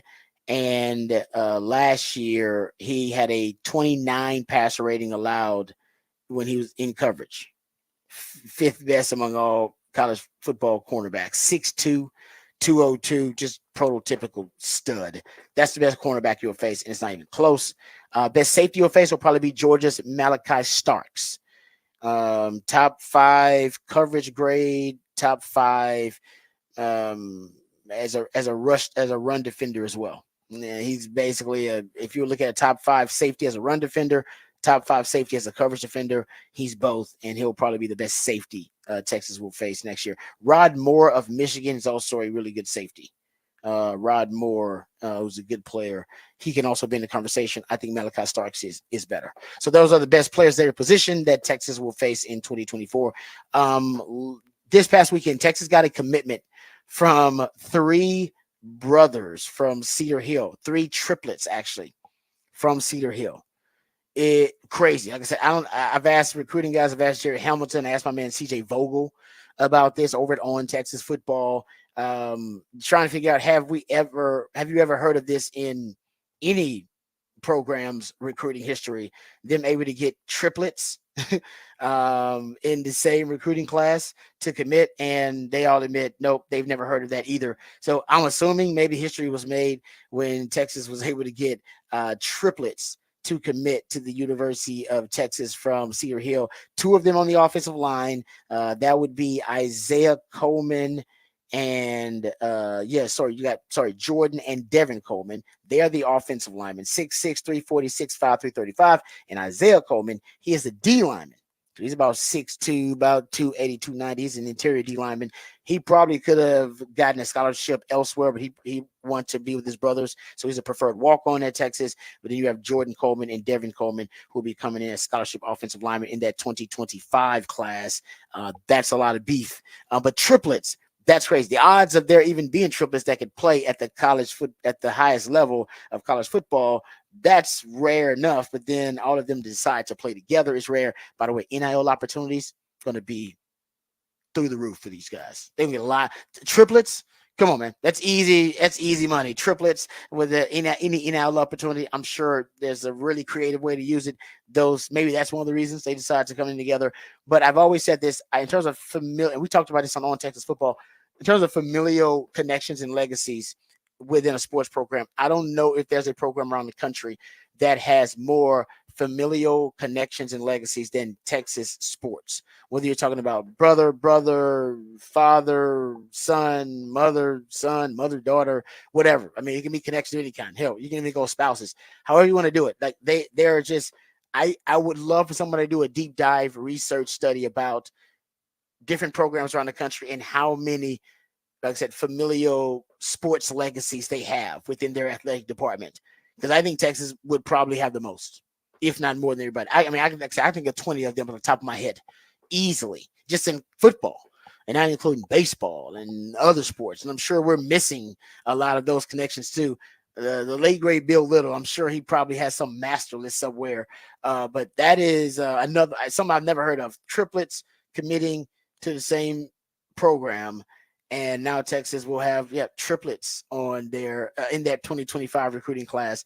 That is rare, but the family thing, man, at Texas, it runs deep. All right, we'll come back. We'll get into Off the Record on the other side. That's stories from the sports world, wild stories from the sports world or beyond, right here on the Rodcast, featuring Patrick Davis on Lifetime Longhorn. Rod Babers coming back on the horn.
All right, welcome back to the Rodcast. Time for a little off the record here, and I want to get to, well, since we're talking a lot of Luka, talking a lot of NBA, I saw NBA on TNT. They had a nice little exercise where they had Luka.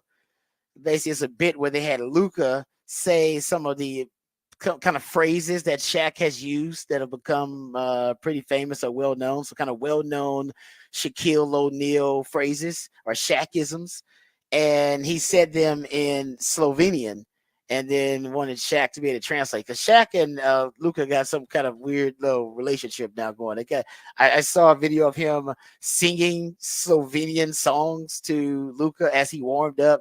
Because, and Shaq's just funny anyway. So here is Shaq trying to interpret the Slovenian Shaqisms that Luka throws out there. Here it is. Slovenian lessons with Luka and Shaq.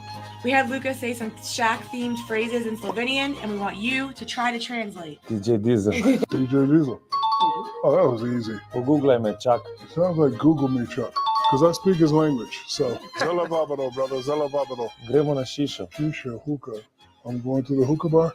Ding, ding, ding. Jaz imam 4 prstene. Yes, Mom, I'm still pretty. I have 4 legs. Šel sem na ribolov. Show some respect. Go fishing. Talk to the answers. There's Shaq and Luka having some fun. I'll tell you, see, Luka, they got to start doing more stuff like this, Luka, because then Luka's next step is, if he is going to be, like I said, take this, this postseason is going to be him ascending to being in the conversation as the best player in the NBA. And then if he's going to be the superstar of the league, be the face of the league, you can be the best player in the NBA. Jokic is the best player in the NBA, but people still question whether he's the face of the league. You're going to be the best player in the NBA, but also end up being the face of the league. Because Jokic is not really the face of the league because he don't want to be. He could be. He doesn't want to be. He doesn't care about that. He's the best player in the NBA, and he's like, I'm fine with that. I shy away from being the face of the league. Does Luka want to be the face of the league on top of being the best player? I mean, I think that's your next. I mean, he wants to be a champion first. Oh yeah. But champion, so you be course. champion, and then you take the next step. I'll tell you something. If Luka wants to push himself, if he's able to win a championship, he's able to go on. If he wants to try and win that MVP, I do have a thing that he can do next season to get himself closer to it. So I agree with you. He needs to do more stuff to get his face, be the face of the NBA, and go that way and try and get people to like him more and just be like, put him in that pop culture world. Exactly right. Play hard in the All-Star game. Win the All-Star MVP. Put up 50, 60 in the All-Star game and just dominate that. And people be like, oh, Luka's doing it. Best player in the league, and he's playing the All-Star game. And I'll tell you, people will go, wait, is he going to try and change the league by caring? And he may not, but he'll at least get every writer and everybody who loves basketball to be like, okay, I got respect for him because he's going to play. Because traditionally, the European players and the foreign players have gave it no cares in the world about the All-Star game because they basically come over and they go, well, the Americans don't care. And we genuinely don't care either. So why are we going to try? If they don't care, why do we care? And so they have been historically really, really careless in playing in the game.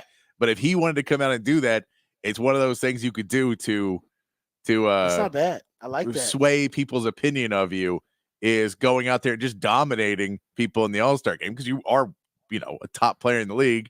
Do that against top players and care about something that fans get mad that no one cares about. And get the other players start caring about it too. Because you care about it. No, that's not bad. Because I always criticize LeBron. I'm a LeBron fan. I always criticize LeBron. And LeBron wanted to make the dunk contest sexy or save the dunk contest. He could have in his time, in his prime. He could have saved it. Yeah. He didn't want to save it. It wasn't a priority for him. And as the face of the league, you would argue like, okay, yeah, man, as the face of the league, that's on you. You should. That's why they got LeBron hyping up the in-season tournament. It's like because if it matters to the best player or the superstar, the face of the league, then it'll matter to the other players because they'll look at it as a rite of passage. And LeBron never wanted to take that baton, through the dunk contest and go win it. And I think he definitely won it. But I think he was a little scared that he had more to lose than the game because he knew that if he got in it, everybody would want to be in it. Like all the real double, like, no, I want to take down LeBron, which is that's the beauty of it, right? It's like, no, that's why MJ got in because no, they want to take MJ. MJ lost in the dunk contest. It happens. All right. Hey, man, listen, the best rappers, you lose rap battles. You do. Jay-Z lost a rap battle to Nas. He lost a rap battle to Nas. B.I.G. He lost a rap battle to Pac. Does it mean that Drake sucks now because he lost a rap battle to Kendrick Lamar? No, you lose. Sometimes you lose those one-on-one rap battles, man. But they become iconic and epic, and they also just add to your legacy. You're still great. MJ's still great, even though he lost in the dunk contest. Didn't make him any less great. But he ended up winning one too. You're gonna win your share of them, and that's why, you got to get into the rap battles, man. You got to. Some rappers like, nah, I don't want to get into that. I'm gonna get exposed in the rap battles. Like, nah, man. If you're truly great, if you're truly iconic, if you're truly transcendent, you got to get into them, because then the battle itself will get, it'll be larger than life. It'll add to your legacy, whether you win or not. Jay-Z. Anybody talking about Jay-Z lost the rap battle to Nas? Anybody talking about that? No. Because Jay-Z won at life. Yes. Married Beyonce. He's a billionaire. Everyone's like, well, yeah, you beat him in a rap battle, but you guys winning at life, right? Drake's winning at life. It doesn't matter if Pusha T beat him in a rap battle. It's okay. All right. So I think LeBron, I think he was worried about the risk of it. His fear was like, nah, they're going to take me down and they're going to tarnish my legacy. And it's like, no, man, it will add to your legacy. Get into the rap battle. Anyway, I don't even know how I made that connection. All right, let's come back. We got some more NBA discussion on the other side. Also, Rod's rant of the day. That might have been one of them. But Rod's rant, we'll talk about the fastest players in college football, and also Rangers report on the other side. All that and more right here on the Rodcast, featuring Patrick Davis on Lifetime Longhorn. Rod Davis coming back on the horn.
Welcome back to the Rodcast. Top of the charts Tuesday. That's when Patrick plays jams that reached the top of the Billboard charts on this day in history.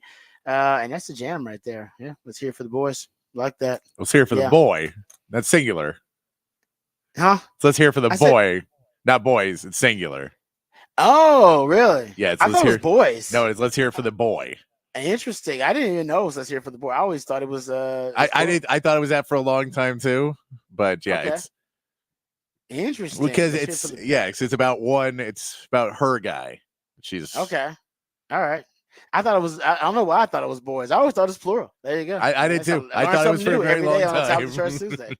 I did not know. I literally, I swear, for I don't know, 30 years or whatever, however long I hear that song, always put an S on the end of it. Just every time you're watching Footloose. And honestly, I think it sounds better with the plural version. I gotta tell you. Let's hear it for the boy. Here for the boys, it makes it something that's more inclusive. Yeah, it's here for the boys. You know what I mean? Here for the boys. It's like, well, I don't know that boy. That's your boy. Like, here for the boys. I think it's more inclusive because I always thought it meant like, hey, it's a song for guys. Yeah, it's here for the boys. No, just one guy. I swear. I mean, well, you know, that's why I learned something new. Every Top of the Charts Tuesday, I assumed she liked all the boys, but no, she just likes her boy. Okay, there you go. All right, so there you go. That my man Patrick always hooking us up on a Top of the Charts Tuesday. Also, you can go check out the X account, the Horn ATX at X, and you can check out the topic for the Big Fat Poll of the Day. Patrick, let the folks know what the Big Fat Poll of the Day is. Big Fat Poll of the Day because Angel Hernandez has announced he is retiring from baseball officiating. We ask you which major pro sports league has the worst officials. We are right now. NBA is winning. MLB is second. NFL is third, and not a vote for NHL. Still no vote for NHL. Still no vote for NHL. So either nobody's watching the NHL, or you guys think their officials are, they're just amazing. They're just elite at their craft, apparently. Which I know. I mean, I know there's people that watch the NHL, especially the stars at this point. But yeah, I think that there's a combination of the two. That their officials are not that bad, but apparently there was a call in an NHL game, I believe, within the last 2 weeks that was so egregious, and everybody thought it cost the team a game or something like that. So I remember seeing something of that, but I think it's a combination of the two, and people are still. And I think there's also still a massive hatred for the NBA by people who don't really watch the NBA. So people don't have hate for the NHL. Yes, but if you don't like the NBA, you probably dislike the NBA versus you've hockey. Had officiating scandal, so it's easy. Like, everything about that league is terrible. Versus NHL, where you're like, well, I don't really watch hockey. I have no problem with it. Enjoy it if you want to. It's just not my thing. I'll admit I do. Yeah, I don't watch enough hockey to know much about the officiating. It's pretty obvious that the NBA has a history of it, and the NBA, hell, even in these playoffs, they've admittedly got calls wrong, and they've had controversial calls even in these playoffs. So I'm not disagreeing with the statement. I just know that that is one, and I mean, it's like in baseball that people will say in baseball that that the games are so boring. Like, how can you watch baseball so boring? You're like, have you watched in the last 2 years? No. Well, then, all right. It's like I think they fixed a lot of that, and I get it could still be more boring than you want, but it's arbitrary. Or people saying that every NFL player is too soft now, and that like, well, I mean, not every.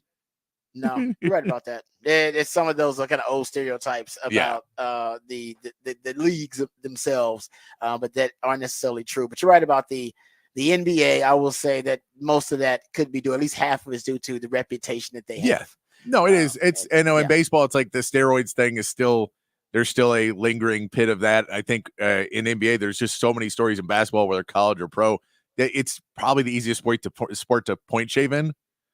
That gamblers will go after it because you're like one player can probably make a point shaving, or you can do it, and it's not like changing games of winning or losing games, but point shaving wise. Like it's hard in baseball to point shave. You're talking about, if the ball doesn't come your way, you can't make an error and cost you a game. And, it's not like one batter is going to be able to, strike out 3 times and really set the tone. But in basketball, you can turn the ball over, you can get the ball, you can miss shots, you can do all that pretty easily. No, you're right about that. No, that's good stuff. All right, so go check that out. The big fat poll of the day from my man Patrick, always hooking you up. He's also going to hook you up with some Horn headlines here. Later on, we'll see how this segment goes. We'll get to our Rangers report, also Rod's round of the day. Now, if we need to push those, we can do it to the next segment, but I want to try to get to those at the end of this segment. But first, we'll get updated, we educated, get informed with all the top stories of the day with my man Patrick Davis and the Horn headlines. Horn headlines brought to you by Top Gun Rentals and Lawn Equipment. Texas softball advanced the Women's College World Series in Oklahoma City over the weekend, knocking off Texas A&M 2-1 in their Super Regional. Texas now waits for Thursday, where they'll face Stanford in their first matchup in the double elimination round of the tournament. Texas baseball learned their seeding for the baseball championship regional round, heading to College Station as a 3 seed in the bracket against Louisiana, Grambling, and Texas A&M. The Longhorns' first game is Friday, facing Louisiana. In the NBA, the Celtics used a clutch Derek White 3 to close out the Pacers in a sweep and advance to the NBA Finals. They will now wait for the winner of the Mavericks and Timberwolves series, which the Mavs lead 3-0 after more exceptional play from both Luka Doncic and Kyrie Irving over the weekend. Mavericks can close out their series with a sweep with a win tonight. However, there has never been a season where both conference finals ended in a sweep. In Major League Baseball, the Astros dropped game 1 of their series with the division-leading Mariners 3-2 as Jose Abreu returned to the lineup for the Astros, contributing an RBI, but it was not enough. Hunter Brown will get the start for the Astros tonight after Christian Javier was placed on the 15-day IL yesterday. The Rangers face off with the Diamondbacks in a 2-game mini-series rematch of last year's World Series starting today, while Langford is expected to return to the Major League roster in the series after a stint on the IL. Pre-game begins at 6:30 here on the Horn, and that is your Horn headlines. All right, thank you, Patrick, for the Horn headlines. We will get to a Rangers report coming up here a little bit later on here in this hour. I want to just kind of finish up our conversation, our preview, if you will, of the game tonight, the Western Conference Finals Game 4. Do we anticipate a sweep? You said it's never happened where both sides have gotten to the finals via sweeps. Since there's been the Eastern Conference Finals and Western Conference Finals in this system in 1971, I believe was the first year of that. That has never happened that both sides have swept in the same year. All right. So obviously likelihood is low just because historically we haven't seen it, but man. So we know the Mavs are going to win the series historically based on historically no one has ever come back in a 3-0 in the NBA. But do they sweep? What are your thoughts? A sweep? Are the Mavs too comfortable now, knowing the history, knowing that they've got this series won? There's also the Derek Lively injury. Yeah, he's not in concussion protocol. I believe this could be a game time decision. He's not in concussion protocol, but they, I believe, are monitoring him. So the good thing is he's not in concussion protocol, so he could be available if the injury is not too severe. And they said it's a neck injury, I believe, of some kind. That's from Adrian Wojnarowski threw that out there. So I think that really, if Lively doesn't play, then that gives you a much better shot for Timberwolves getting a win. Because I just don't know if they have the depth. Maxi Kleber hasn't come back from his injury yet, really. And so if you take him out of the equation, you just don't have the bigs. And then, it was such a big problem last year. They added 2 of them during this season, adding Lively in the draft and then adding Gafford as well, that I just don't know if they have the players to be able to do it without him. But at the same point, it feels it's just really hard to sweep teams in the NBA. I get it. And, there's a chance because of how bad Karl Anthony Towns has played and that Anthony Edwards hasn't been there. We know Anthony Edwards has that dog in him, but it just feels like this Minnesota team really felt like they won it all by beating Denver and that they were going to walk through this series, and they got punched in the mouth and they just have been down. They just haven't really gotten back. And, they fought back in game 2 and had it and still lost because they just didn't have that killer instinct in them anymore. And if they don't have that killer instinct, and, Luka, we can say Luka and Kyrie have been clutch, but at the same point, you don't blow 15, 20-point leads. Mm-hmm. And, if you really are going to have that killer instinct. So it feels like right now there's a couple of things that could happen. Unless, all of a sudden Minnesota gets hot and they just get super hot in the game and they hit a bunch of threes and they shoot 40-50% from three, then they can win the game because they're just shooting really well. Yeah. But it feels more like this is a series that it's the Mavs' decision if they win or lose this game tonight. So whether it is Lively not playing and that kind of giving them, the foot off the gas a little bit, or if it's, Luka maybe becoming a little bit less efficient or just being in your own head for whatever reason, starting to look ahead, starting to do whatever that could be, that you are up 3-0, that you don't need the win as much as you did before. And I know they're going to tell themselves they do. I think Luka and Kyrie will come out with that. But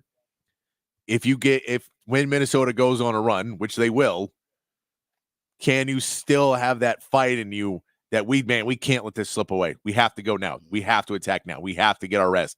We have to be able to come back and win this one. That's the question. And I think they can. I think you've seen it. The fact that they, got the win when they were down 15 and they didn't have to in game 2. They had already stolen a game in Minnesota. They could have kind of taken the laps there and they didn't. They came back and won that. Game 3, we could have seen them say, we're up 2-0. We don't necessarily have to play intense defense. We don't have to. And they did again. So I think that they understand the importance of trying to finish this off and not let them have any life. They can say that they saw how that Minnesota-Denver series went. Mm-hmm. You're right about that. And that it went 7, and every time it seemed like it was over, the other team came back. I think you can say all of those pieces.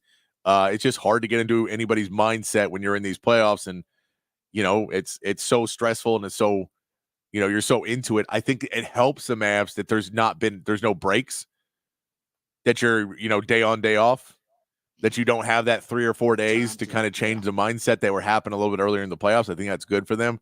But it feels like this is the Mavs game to win or lose. I agree with that. I'm with you because and even though these games have come down to Minnesota's stars have not played well. These games have come down to clutch time, as we've talked about. But man, it just seems like the Mavs have not only wanted more, but they've executed much better in clutch time. And man, game 4, we'll see if they stay focused, if they have that killer instinct that you talked about, foot on the throat. It would help to get that rest too, because now you're starting to get some guys banged up. Man, Luka's been banged up the entire playoffs. Now you got Lively with the sprained neck, dealing with that. We still don't. I don't even know what Maxi Kleber's status is. So he was practicing yesterday. Okay, there you go. That's a huge step in the right direction. Yes, I think they may have called him up and said, "All right, can you do anything? Because we do not want to play Dwight Powell in this series." Yeah, and if Lively, that's a great point too. Might be right in the nick of time. Because of Lively's issue. Yeah, if Lively's out, you're going to put Kleba in there more. And, you'll play Dwight Powell some in that situation, but you prefer to limit those Dwight Powell minutes. And I think every Mavs fan would prefer that you limit those Dwight Powell minutes. Oh, man. Dwight Powell he's got a bad reputation among Mavs fans. Look, he's been on the Mavs since 1912. This dude's been there forever. Every Mavs fan I know complains about Dwight Powell constantly, all the time. He's been there for so long, and you forget that he's been there for so long. It's like he ain't going nowhere, man. He's been there for a minute. You're right about that. All right, so there you go. Little Mavs conversation. We'll talk about the game tomorrow a little bit more and break it down. All right, let's get to Rod's rant first, then we'll get into. We might have to push the Rangers report for next segment. We can do that. Let's get to Rod's rant, and then we'll do Rangers report coming up next segment. Right now, let's get into Rod's rant of the day.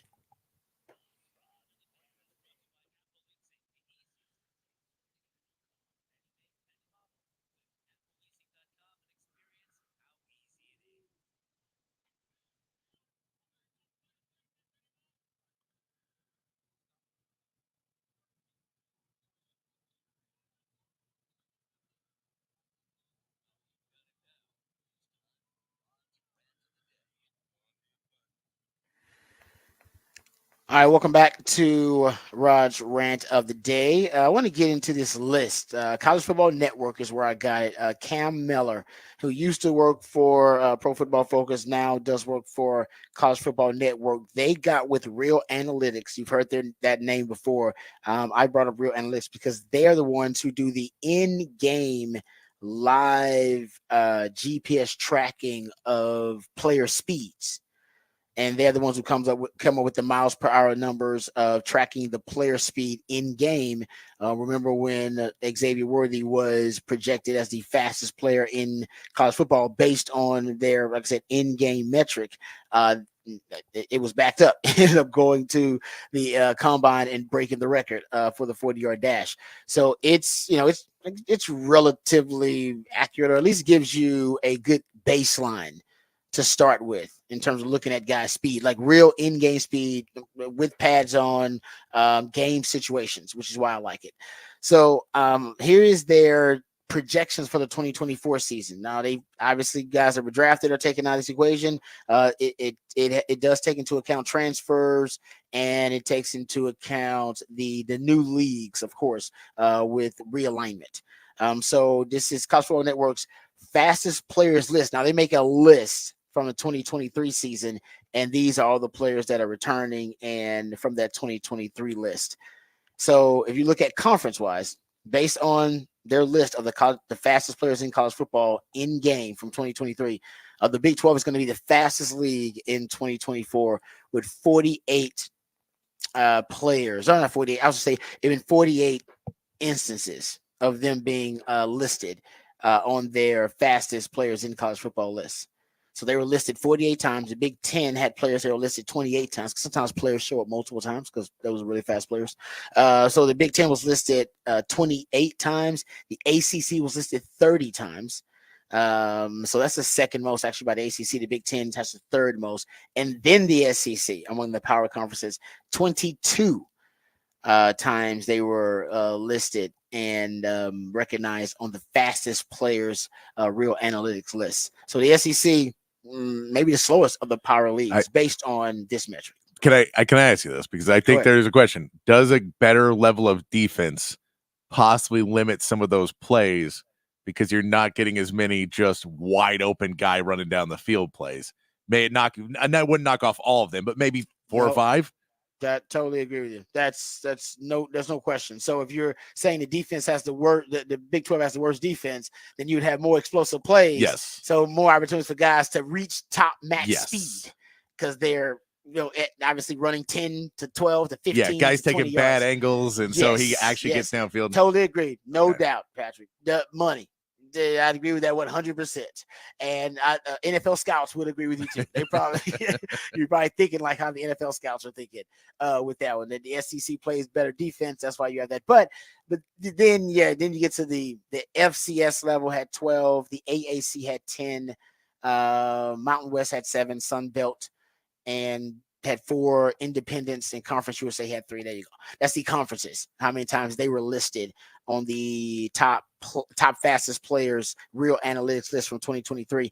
Schools. By school, it says here Central Florida had the most, or at least they were listed the most times on the 2023 list with 7. Ohio State had 6.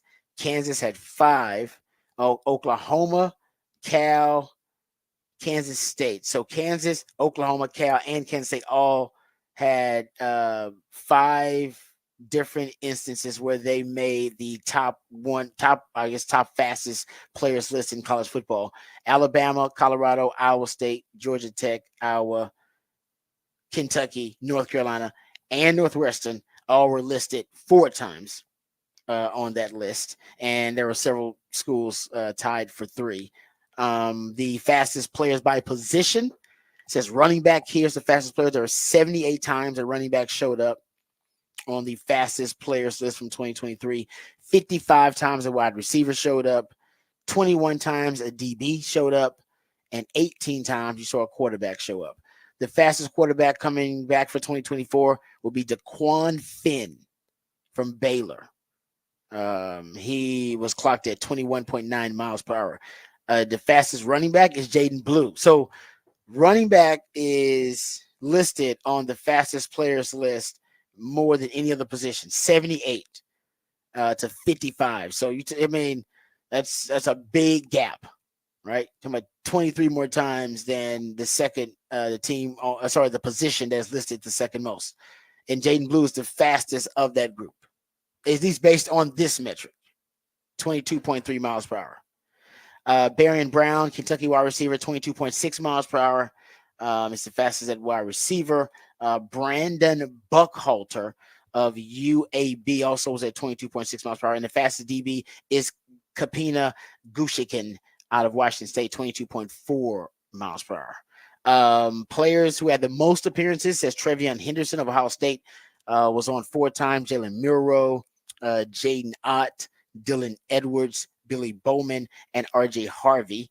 Jalen Muro from Alabama, Jaden Ott from Cal, Dylan Edwards from K-State, Billy Bowman from Oklahoma, and RJ Harvey from UCF. They were all on there 3 times. And the players who were listed at above 21 miles per hour multiple times was Dylan Edwards of K-State and Barian Brown of Kentucky. There you go. So that's the list. I'm surprised Texas doesn't have more guys on the list, actually, when I look at it. I think they probably will by the end of the season because Isaiah Bond's going to make the list. Isaiah Bond, I believe in Pro Football Focus metric. These are different entities. Pro Football Focus, they had Isaiah Bond last season with the second most overall plays where he reached 20 miles per hour or higher behind in the Power 5 behind Xavier Worthy. Xavier Worthy had the most. So then he'll be on this list, I guarantee you, during the season and by the end of the season. Jaden Blue, we talked about, Sark's going to use that speed with Jaden Blue. And the reason Sark's, I should bring this up too, just bring it back to Sark and football. The reason Sark's so obsessed with speed, it's not just that he's like Al Davis and, the late great Al Davis and obsessed with just the advantage of speed on your team overall and the fear that it kind of invokes, right? He's not really, that's not part of the mystique of speed. That's what Al Davis is more about. So the fear that your opponents would operate with, dealing with all that speed on the field or having to defend it, or even having to deal with the period because he had it on defense too. But for Sark, it is strategic and schematic. Sark last year, I'll give you a stat, among Power 5 offenses last year, Texas was top 5 in yards after catch per completion, and they were also the best in Power 5 at catch separation. So how many yards of separation between the receiver, the targeted receiver, and the nearest defender when they catch the football. So they led the Power 5 in catch separation, and the only teams that were better than Texas in terms of yards after the catch per completion, Florida State, Oregon's in there, the Arizona, Notre Dame's in there too. But in terms of Texas being a yak yardage team, it's a yak yardage offense. And for Sark, combining his ability to scheme players open with the speed that when the quarterback can deliver the ball accurately to a player on the move with the schemed up separation, and then the speed can even add even more. And those are your big explosive plays. And, that's when you get guys that are getting up to 20 miles per hour. That's why he likes the same type of receiver. The same type of receiver is compatible with his offense and what he wants to do.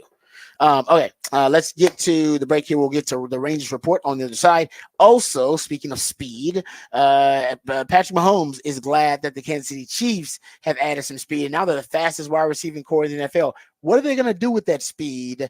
I tried to tell you, Patrick Mahomes will confirm it when the audio we come back right here on the Rodcast featuring Patrick Davis. I'm Lifetime Longhorn. Rod Davis coming back on the horn.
Rangers Report is brought to you by Texas Truck and Trailer. Welcome back to the Rodcast. Time to get into our Rangers Report. And Rangers did snap a losing streak this past weekend on Sunday. Coming into basically until Sunday, Texas hadn't scored more than 4 runs in a game in 2.5 weeks. So scoring 6 runs against Minnesota was a bit of a relief. Then they get some time off, which they also need. But basically, if you go look at the way the Rangers are situated right now with the schedule, because they were off yesterday, they're going to play today. They start a 2-game homestand before going on the road for 3 games after another off day, which actually may help them out because they actually had to win Sunday with a bullpen game. It was Gerson. I hope I get his name correct because he was awesome for him. Gerson Garibito. He was a lot of Rangers fans didn't know who he was. He hadn't been affiliated. He hadn't been in affiliated baseball basically since 2021. And he pitched in the Nicaragua Winter League. And the Rangers found him in the Pan Am Games last year in Chile. They signed him to a minor league deal and assigned him to Double-A Frisco. He was bumped to Triple-A Round Rock right here in Central Texas after one whole start. He pitched well there and then earned his opportunity Sunday.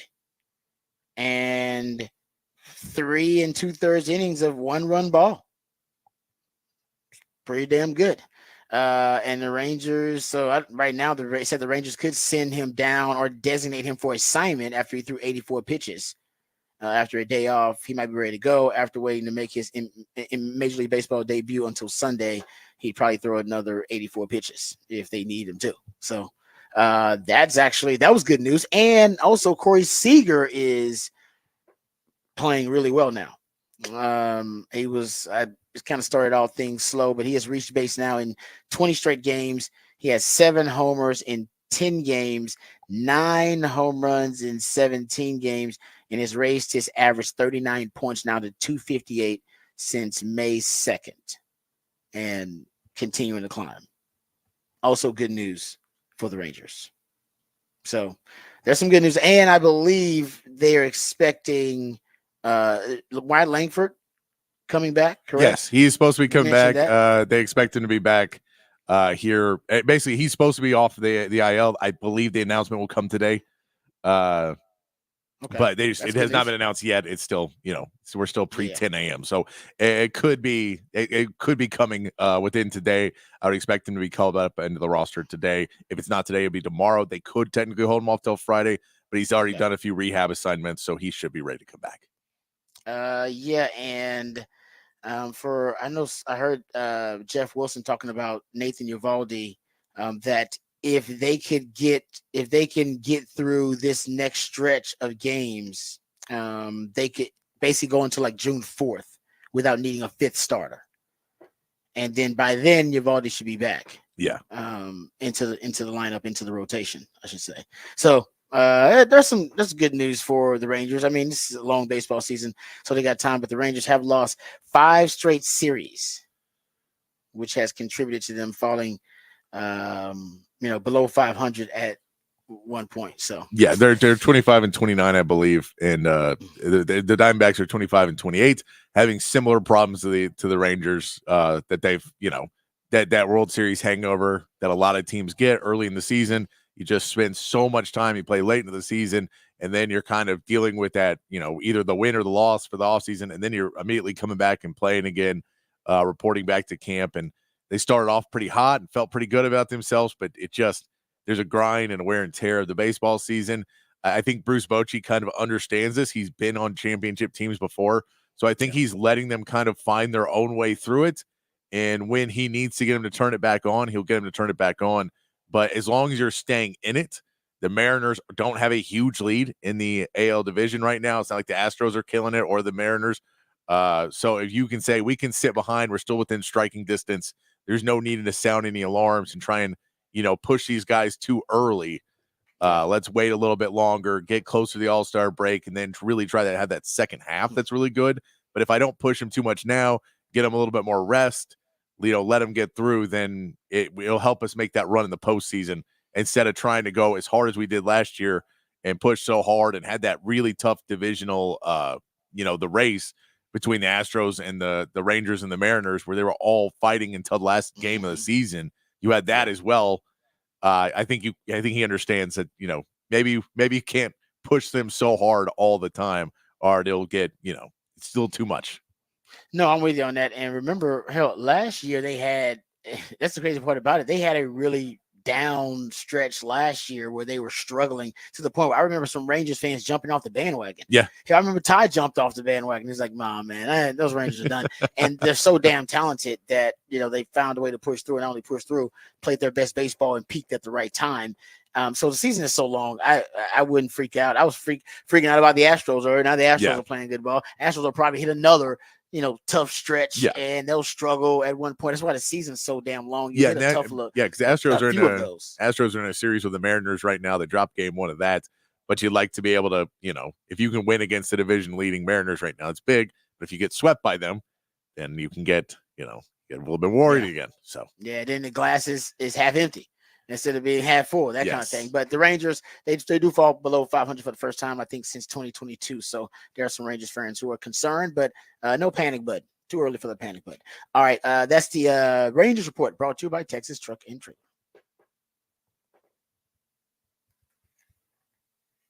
Rangers report is brought to you by Texas Truck and Trailer, your premier truck accessory dealer.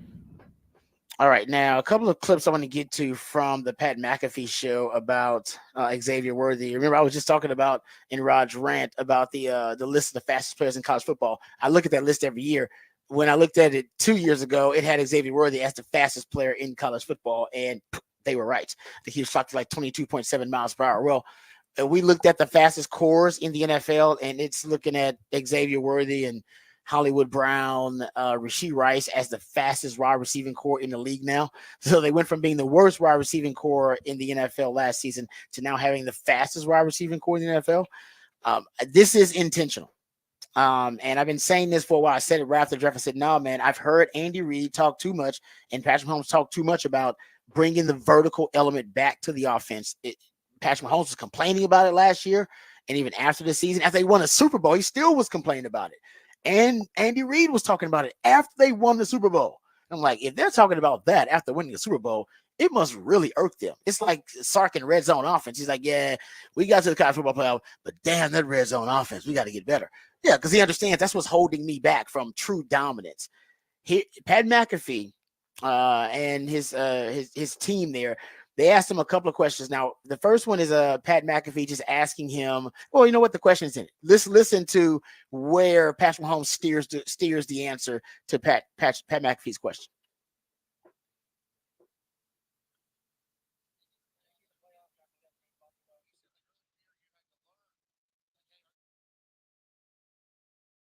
Win us games. Now that the offense has been loaded up with weapons and you also still have the mindset of the defense being able to do it, do you think like last year made you a much better quarterback situationally, or what do you take away from that going into this upcoming season? Yeah, it's a mixture of both. I mean, you got the feel of how the team is built. And I think this year we're going to have a team that's built to throw the ball deep. I mean, Coach Reid's been preaching it all offseason. We're going to get back to throwing the deep ball. I have to be smart when we do that, but at the same time, I want to be that explosive offense that we've seen in the past, and it takes pressure off the defense. And then when we get up, that's when Spagnuolo can really show off all those blitzes he's working on, man. And I'm glad that I only have to go up against them. I don't have to go up against them in the season, only in training camp, because I do blitzes from everywhere, and I want to make sure we can get him that lead so he can really show off that entire defensive game plan that he has. They didn't ask him about D-ball. He steered it and pivoted toward the D-ball. Another question they asked Patrick Mahomes, and listen to where he steers the conversation. At this point in your career, coming off 2 Super Bowls, everything you've accomplished, well on your way to being the greatest of all time, like, what do you even have to work or improve on, like, going into an offseason? Like, when you're going into OTAs, offseason, and then training camp, like, is there anything specific that you're like, okay, this is where I wasn't very good last year, this is where I need to be better? Or is it more so just like, hey, I know that I'm going to be ready when the lights come on. And now it's kind of just like building that rapport with my new teammates and kind of shaking some of the cobwebs out from not throwing the football around for a little bit. Kind of both, man. I mean, you want to. I think what I wanted to emphasize this year was getting back to the deep passes. I feel like I missed some last year. Where prior years I had hit them, so I'm trying to make sure that I push the envelope, and especially in practice, and try to see if I can continue to work on that and hit some of those deep passes that I missed last year. And then with all the new guys that we have, you got to kind of, like you said, get on the same page with them. I mean, Hollywood, Xavier, some of these guys I've worked with a little bit, but I want to continue to get that work in with them, and so that we can get them up to speed. And whenever we get on that football field here in the early September, we're ready to roll from the beginning because, like y'all said, man, we played two great football teams to start off the season. There you go. Two questions. None of them bringing up specifically a deep ball, and he steers the conversation that way. Now, he could be pulling the old okey doke over all of us, talking about the deep ball, and then they never throw it. I think they want the deep ball back. Essentially, that offense has been castrated to essentially be now it's kind of a short game, quick game, intermediate passing game now. And it's a low risk passing game because of that. But I think they want to get back to deep vertical shots and have 3 levels to their passing game now, where they only have 2.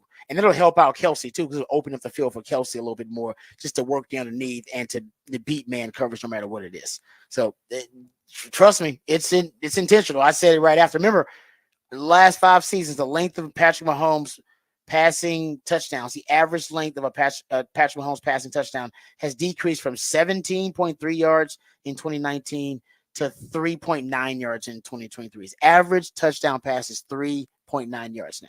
It used to be over 17 yards. He wants that back. Chicks dig the long ball.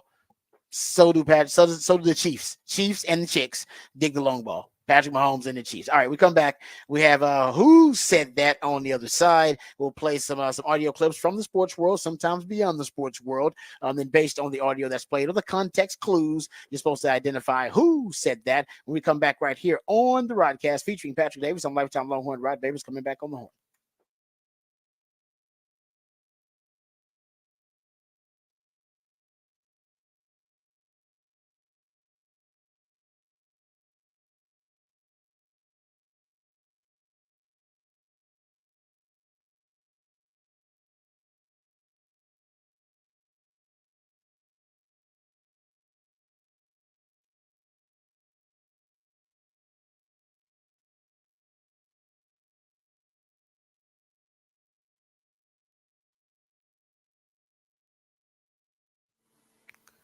Hey, what's up, folks? Lifetime Longhorn Rod Babers here. Yes, we all know about the traffic in Austin, but still, the city is a great city, even with the traffic, and that's part of the reason for the traffic, right? People keep moving to the city because they love it so much, and as the city continues to grow and thrive, so do our friends over at Ironworkers Local Union 482. Many of the iconic landmarks that we love in this city were created and built by the skilled craftsmanship of Ironworkers Local Union 482, like the Pennybacker Bridge and DKR Stadium. And right now, the folks at Ironworkers Local Union 482 are constructing another big project right here in Central Texas. They're hiring over 3,000 people. They're offering competitive wages, competitive benefits, a pension plan. They even offer training for unskilled labor through their apprenticeship program. So if you're thinking about an exciting employment opportunity, or you want a refreshing career change, or you want a new challenge in your employment, or you want to feel valued by your employer, you can become a valued member of this prestigious organization, Ironworkers Local Union 482, and you can take pride in the type of teamwork and craftsmanship that help shape the future of this great city. So go online today and apply at ironworkers482.org. That's ironworkers482.org.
Welcome back to the Rodcast. It is a top of the charts Tuesday. That's when Patrick, my co-host and the Idealionaire on the show, plays jams that reach the top of the Billboard charts on this day in history. And yeah, this is one of those weird ones. I can't believe it got all the way to the top of the Billboard charts. I mean, it was a huge hit. I know. I mean, it's not a great song. It's just a huge hit. That's kind of what I think. It's one of those that's like, it's not a great song, but yeah, it's like it's just catchy and people love it. No, I remember people loving it, but man, it was not one of my favorites at all. No, it's not a song that you go like, if you said, top, 20 million greatest songs, it may not be on that list, but it was in the pop, it was in the zeitgeist. It's like the Macarena, where no one's ever gonna say the Macarena is a great song, but you hear it at every wedding. And it's just not at my wedding. But yes, you do hear it a lot of weddings. But you hear it at every white person's wedding. Yes, okay. Well, no, my wife is white, and it was a lot of white people there, but not at my wedding. I was saying, so yes, you're right. You do hear it at the majority of weddings you go to, not at Robbie's wedding. No, there was no Macarena. I can assure you. You didn't have a father-in-law that made sure it got played. No, because we did not have one of those. Basically, a segment of the wedding when you can go in there and you can suggest songs. Oh, well, that's why they can play. Request. You can request stuff. No, there was no request hour at Robbie's wedding.